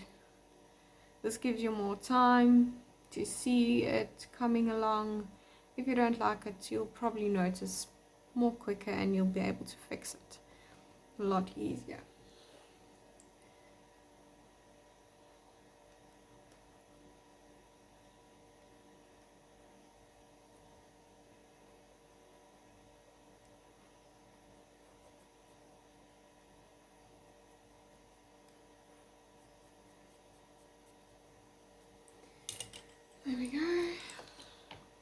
take my blending brush, just go over it. Take my 2H and we just go from the top.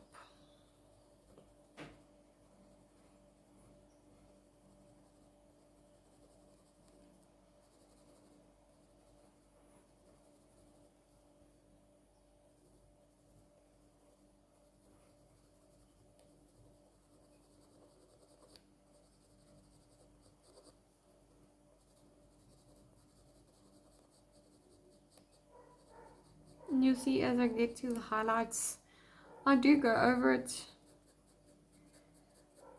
but I do leave certain parts of it out.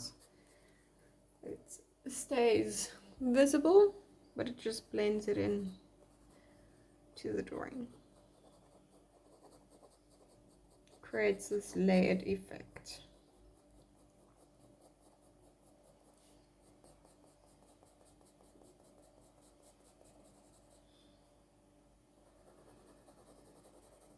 I will be making dedicated fur tutorials on all lengths and variations and all that. So, because this is definitely not as bad as it can get. Because our main focus is on this guy right here. This is basically just this filler.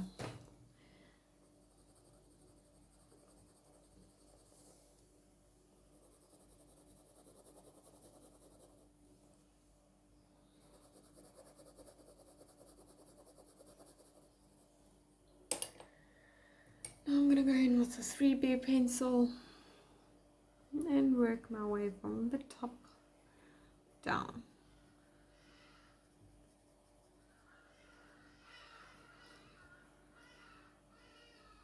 Short strokes now, but light pressure.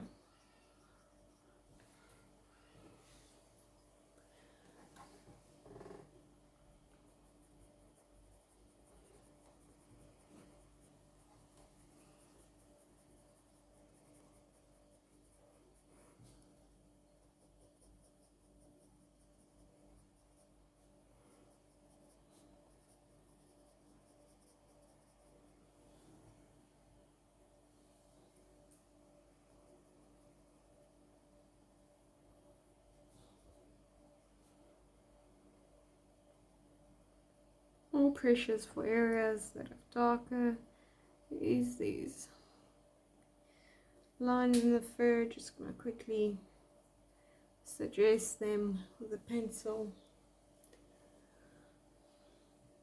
but still keeping everything light.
Just continuing with the short strokes, working around.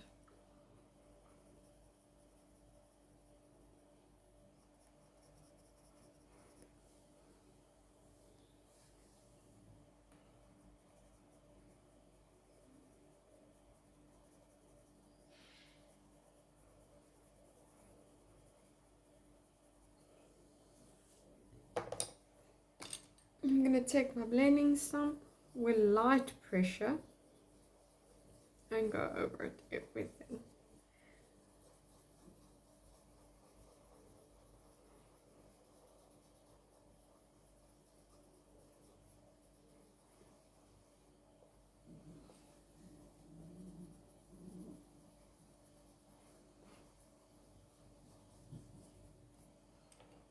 Now I'm going to take my 8B and I'm gonna now work on the pupil. Get it a bit more punchy, but put more visual stimulus, make it more of an oomph impact.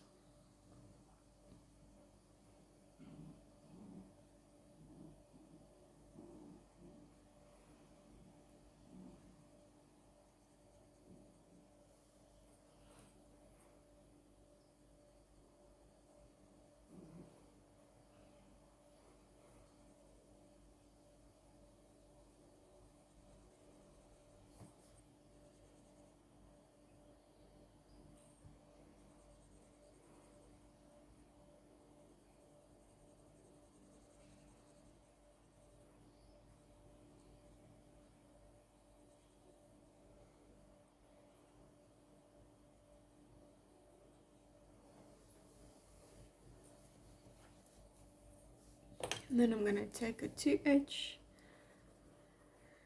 and then just work more.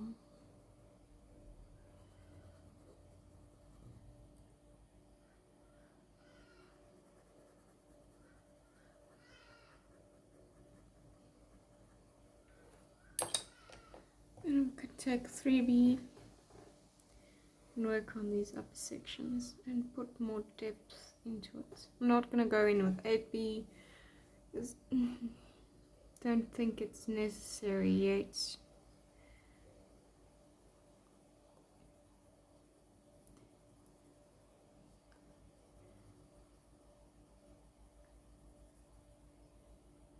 Make that highlight a bit lighter. I think here I'm going to go in with an 8B.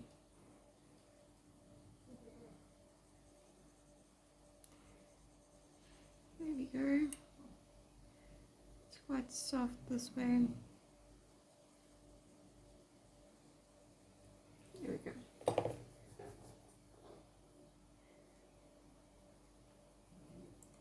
So the eye is all about shapes.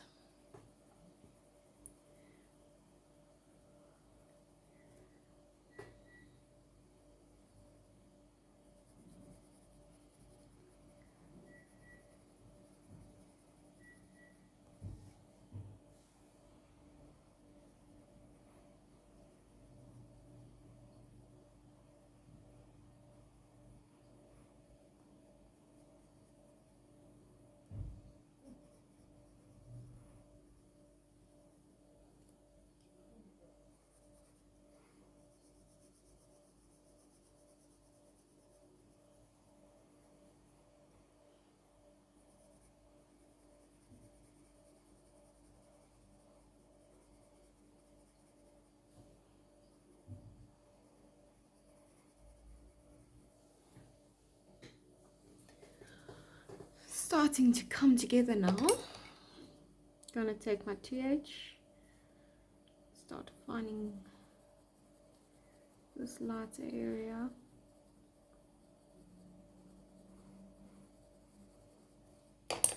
I need to remove that dark line because I don't like it. It's too harsh. And I'm just gonna blend it in. There we go. Much better. Take my 2H again and let's just continue where I left off.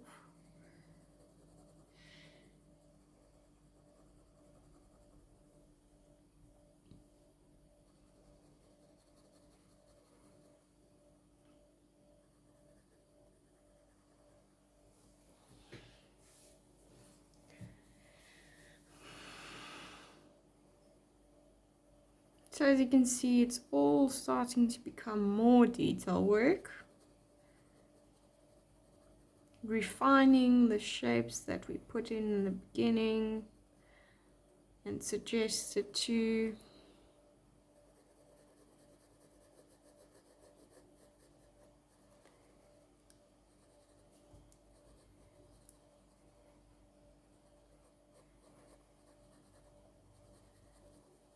Really starting to add in the depth and the character.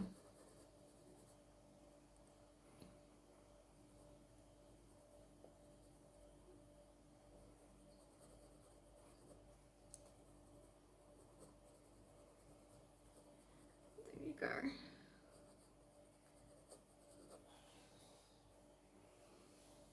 This I want a bit darker, so I'm just going to lightly graze over it. There we go. I think that fits this section a bit better.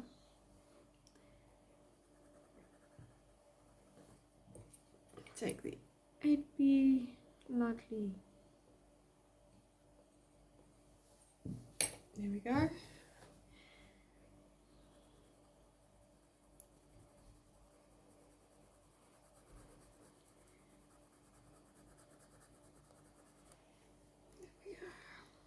Getting there. We are getting there.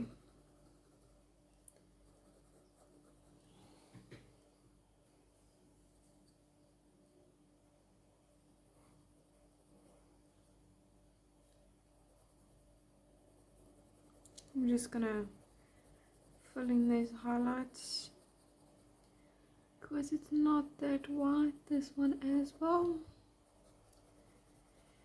Merely a suggestion. It blends in with the other stuff, so I'm just gonna go over it. There's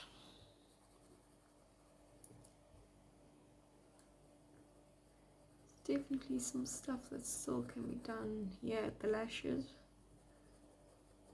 but I don't want to tackle it yet.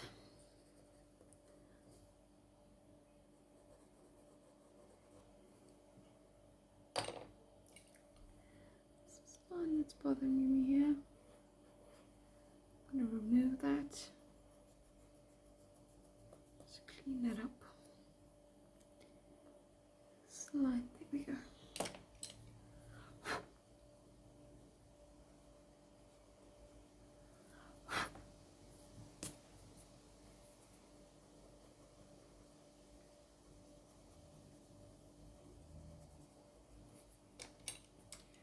Take my mono eraser.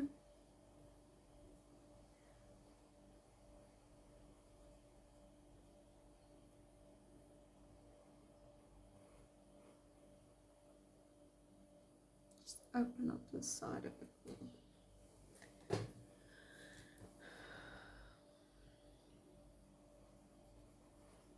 There we go. Contrast is your friend. Never forget that.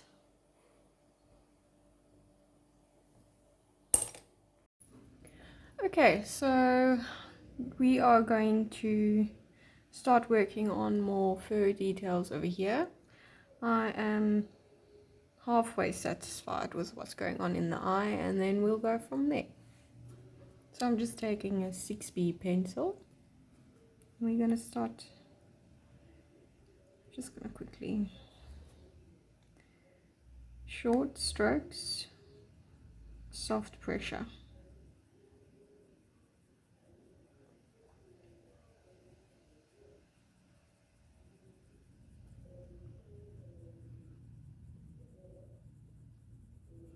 So this one I'm going to focus,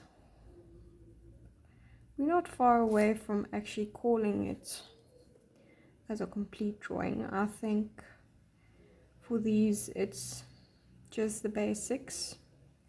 You obviously, if you want to maybe complete the rest of the reference, you can do that as well. I think to keep it short, concise, very good information, you know, give you the stuff you need. You need to keep it short.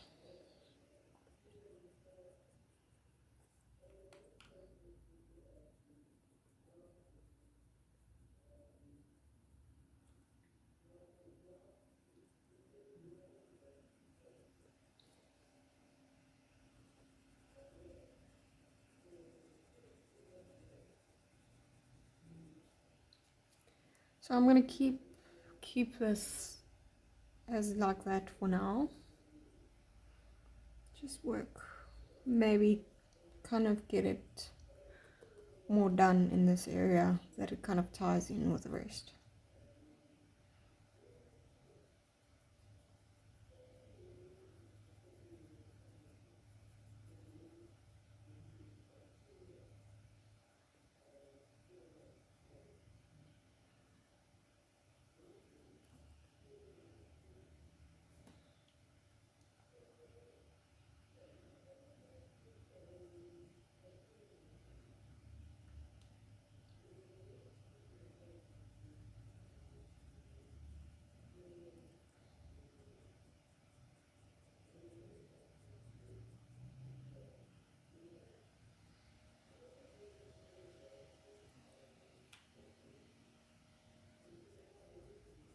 Still keep in mind in the way the hair grows, in which direction you will be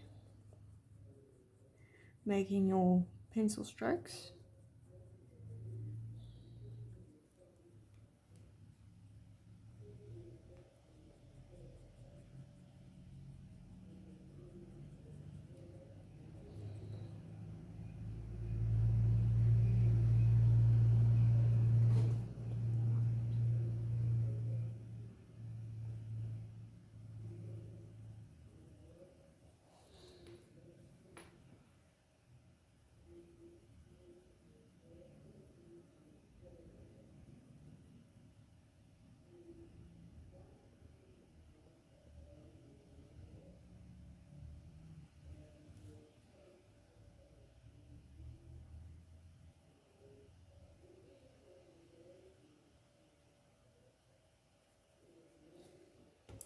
Going to take a blending stump. This one is quite clean, so I'm just going to blend out the area that I just did. And I'm going to do it softly. I'm not going to actually press down hard and really go to town.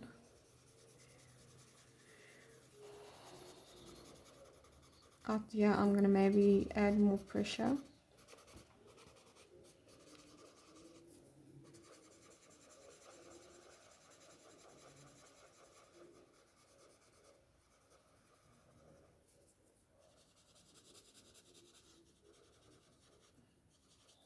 So this is just to give more depth to the fur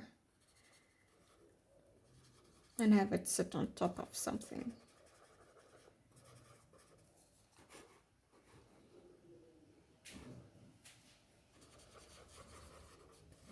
Okay, now I'm going to take a bit of graphite powder on the blending stump.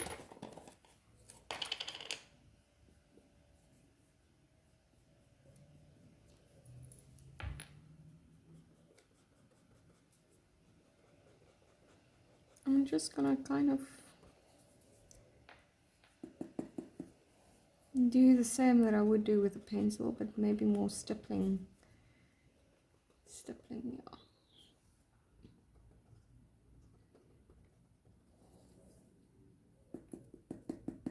And I always tap off the excess.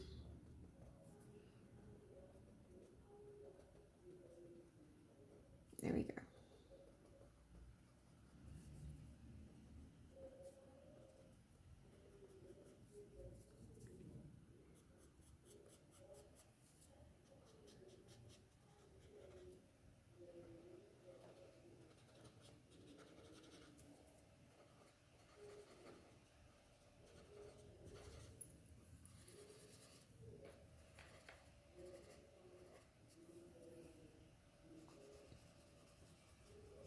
So this is a great technique to allude to something or blend something else that you don't maybe want to have all of it in focus. I like taking graphite powder on a blending stump to do things like that.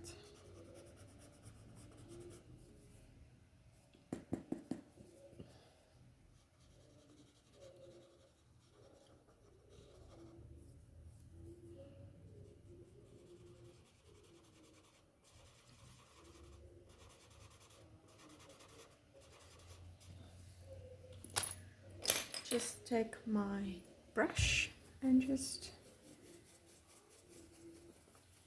go softly around the edges.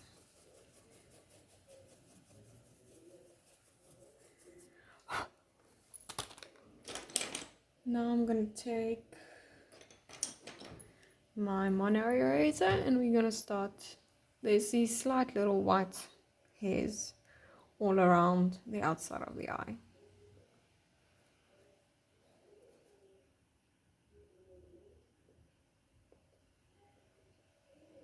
And you can take a putty eraser, or you can take a normal eraser and maybe cut off the end with a point.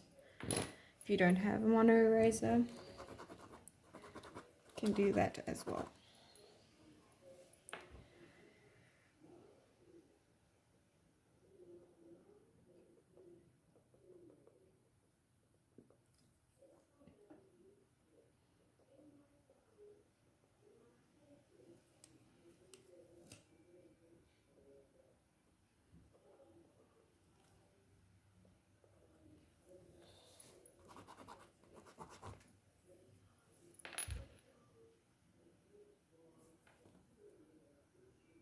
And there's some highlights in the lashes as well. Don't forget about that.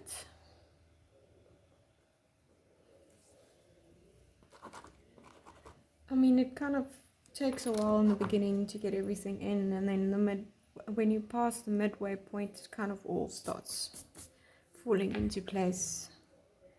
Things start going maybe a bit quicker. You kind of in the groove, you're used to the drawing now. You've gotten to know it. So you kind of don't need to look at the reference that often, or I find that's the case. But I start just making my own decisions about it.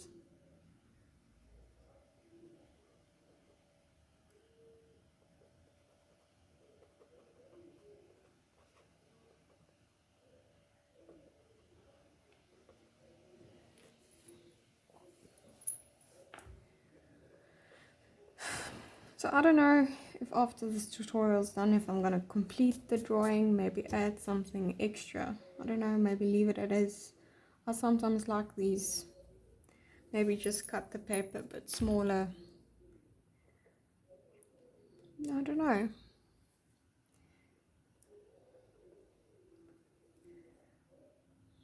Maybe just leave it as it is. Gives a different type of character to it.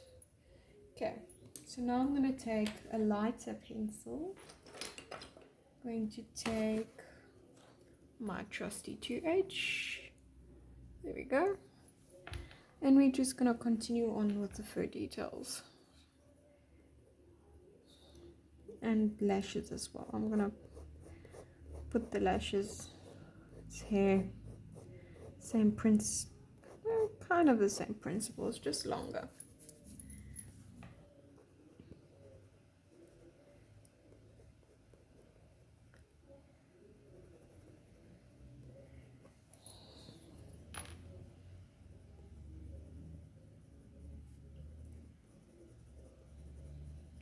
I'm going to put more pressure with the 2H than with a B pencil.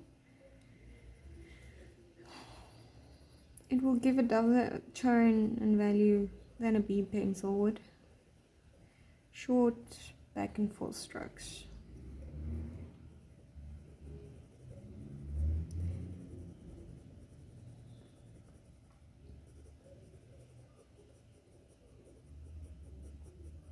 And I'm going to kind of go into the blended area softly.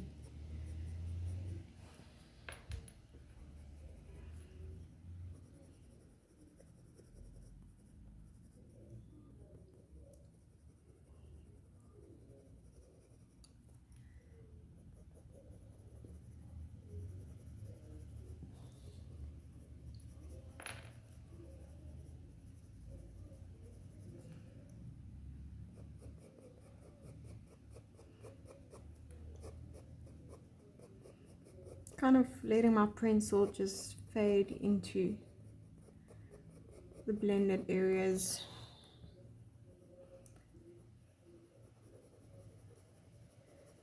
There we go.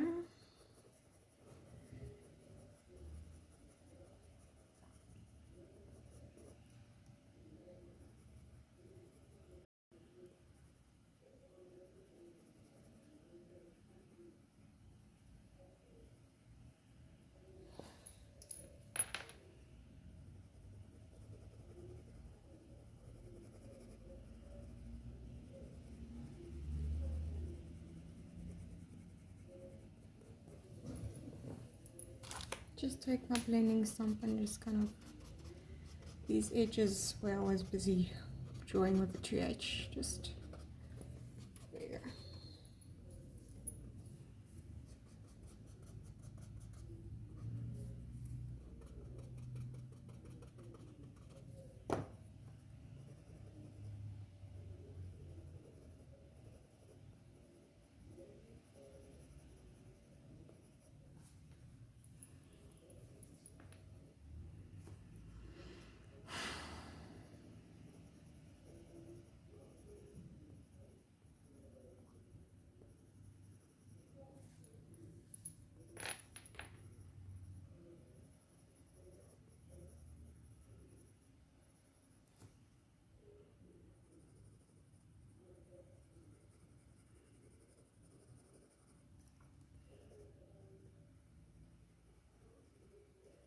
Just kind of blend these highlights in.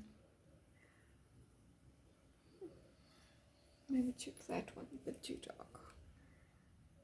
There we go.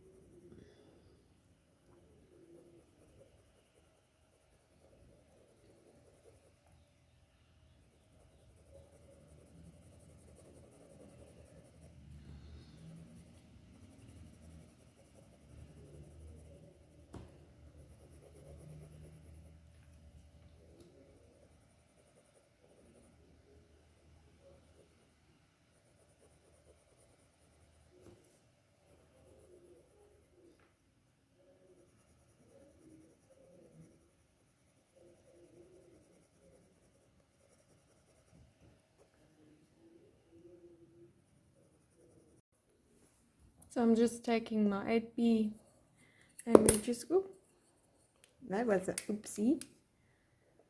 And we're just gonna add first strokes.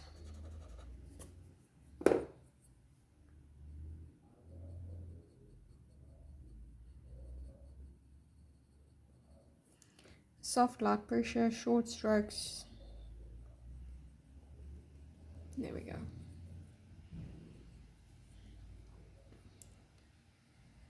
So we're kind of nearing the end of this drawing. Gonna maybe work more on the details in the eye itself. Just quickly take a HB and I want to quickly just work on these lashes a bit. Then Putty Eraser. Take a Putty Eraser. Just gonna quickly just lighten up these.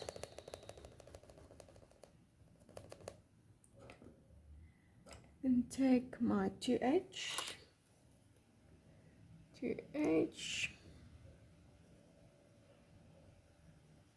Just work on it.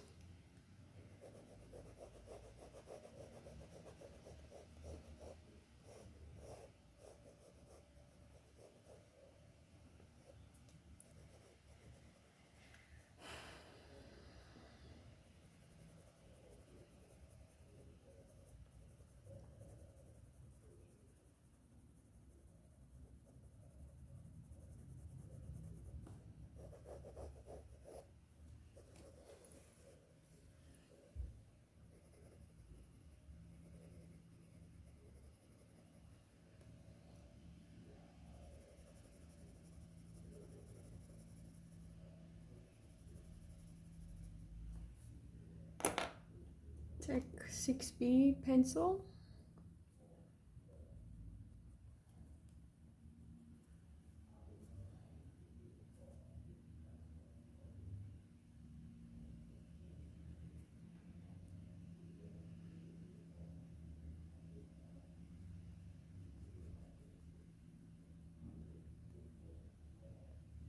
Just the same as we did with the 8B.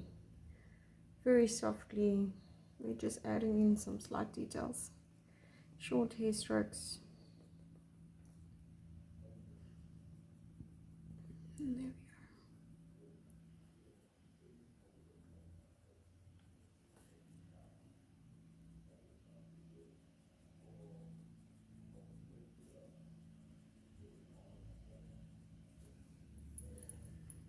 I'm gonna go back into the eye, just detail up, darken up some of these lashes. And just also this part here.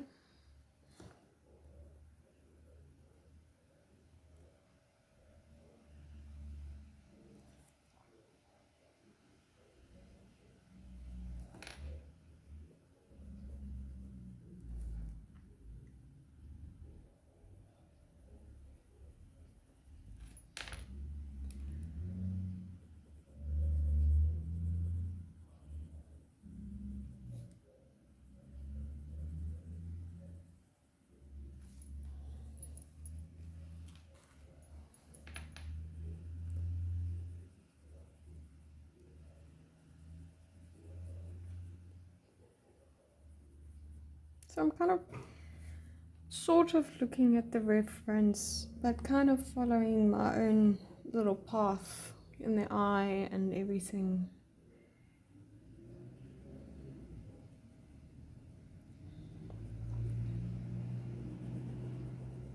Still keeping the pressure very soft.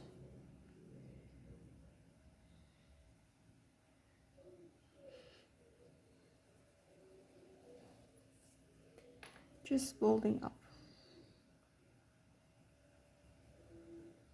Soften out this more.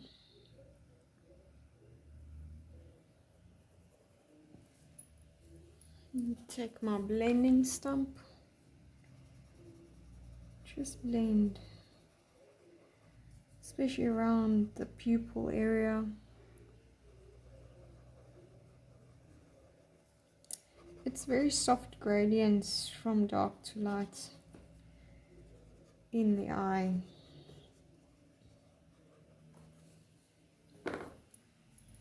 Yeah. Also maybe more precise on the side.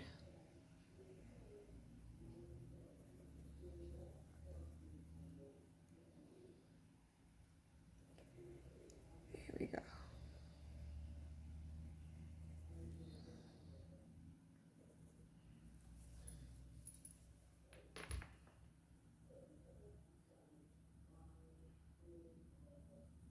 I'm kind of happy with this area. Maybe you can darken it a bit. I'm gonna maybe darken it up a bit more.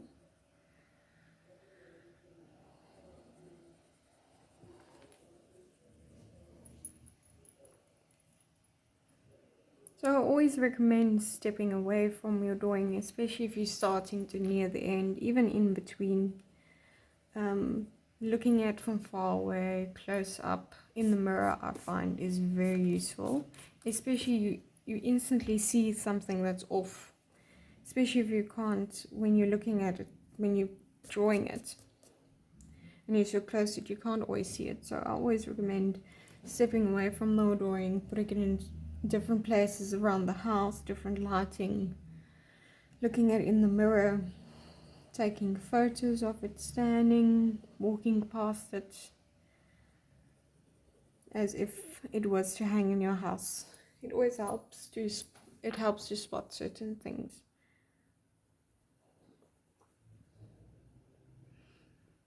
If you're happy with it, or if there's something that's bothering you but you can't quite put your finger on it, I always recommend those types of things to do. Leave it for a day, and then maybe the next morning when you look at it and walk past it, you'll see something. So just soft strokes. I'm kind of lengthening the stroke now, just to kind of blend. Kind of does this blending little thing with it.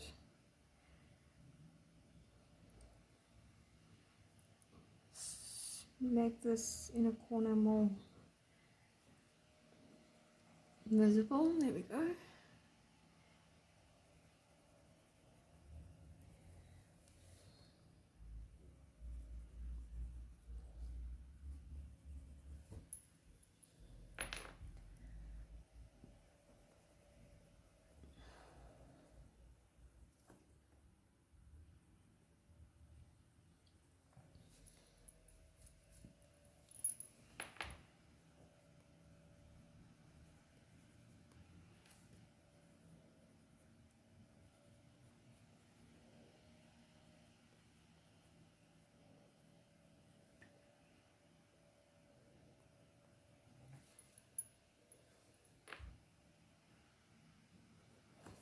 I'm just going to take my mono eraser, kind of lighten this up. Maybe in between here, add more precise highlights. There we go. Also that one, and maybe in the middle here to add to the depths.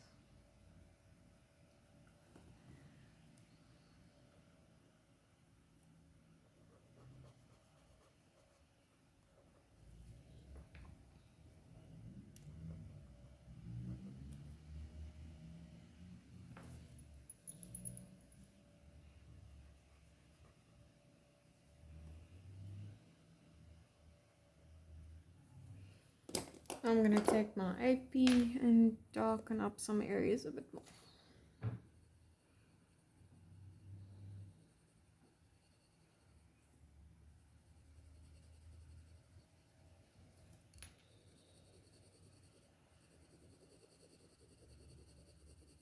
So you can definitely take your artistic license for this. I'll add your own spin to it. How you want to darken it or lighten it, keep an area or maybe stray from the reference. So what I'm just doing now is just blending in that eye line a bit more. And here I'm kind of taking my own liberty because reference kind of doesn't really do that visibly, but I'm gonna do it just to blend it in.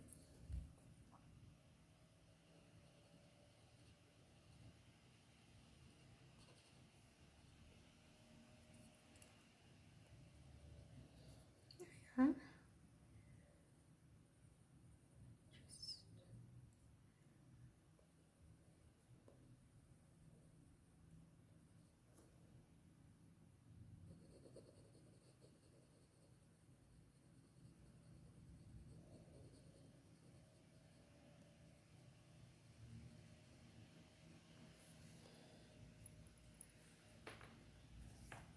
Just taking blending stump.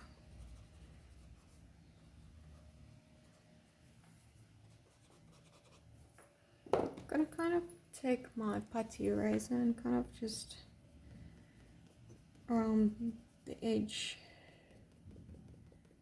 Kind of just, I'm gonna do this and then go in with the brush again, just to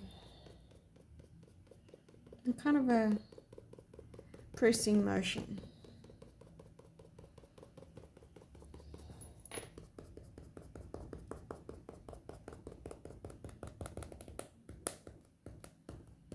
Pressing more. There you go. Take the brush. Add some last minute highlights maybe.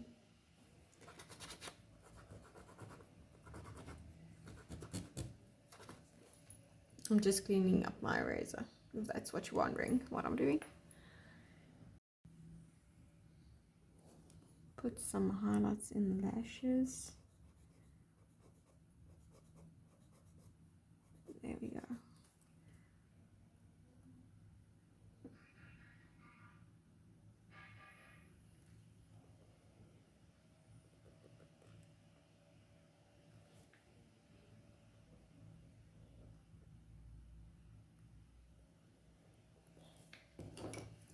Just gonna also take my blending stump and kind of, in conjunction with erasing, also blend it out a bit.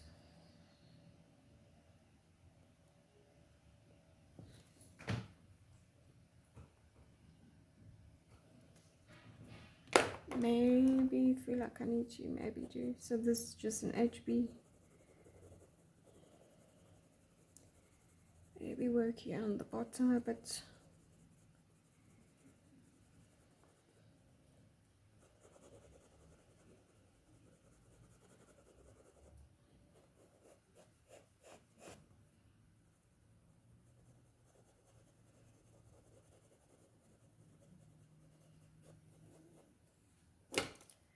Just take the blending stump. Well, maybe that's too much. Take the brush. Go.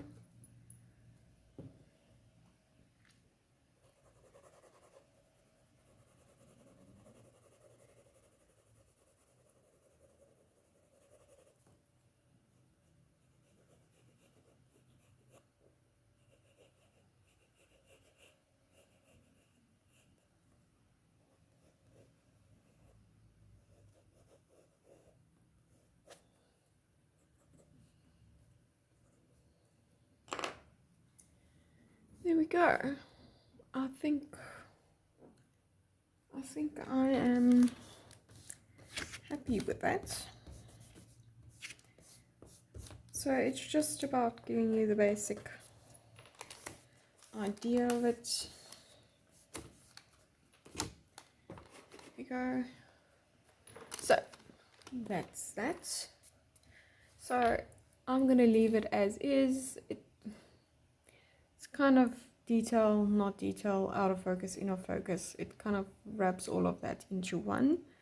So the main thing that is very important to me in this type of drawing is all the highlights and the shadows, and really getting that contrast right in the eye to get that kind of glossy, glass-like feeling and look, and then also just the soft hair strokes around the eye. So yeah, hopefully that is what you learned today. Just, you know, kind of forgetting about what you're drawing, but just drawing the shapes and the forms, following that, and then getting to the end result. So yeah, I'm gonna sign it, and then what I normally do with drawings that are done is I just put on some fixative, spray it. I kind of spray it, leave it, spray it again, leave it, maybe put on a third coat, and then yeah, then I put it in tracing paper just to keep it clean and safe. So yeah, hopefully you all enjoyed that, and I'll see you for the next focus tutorial.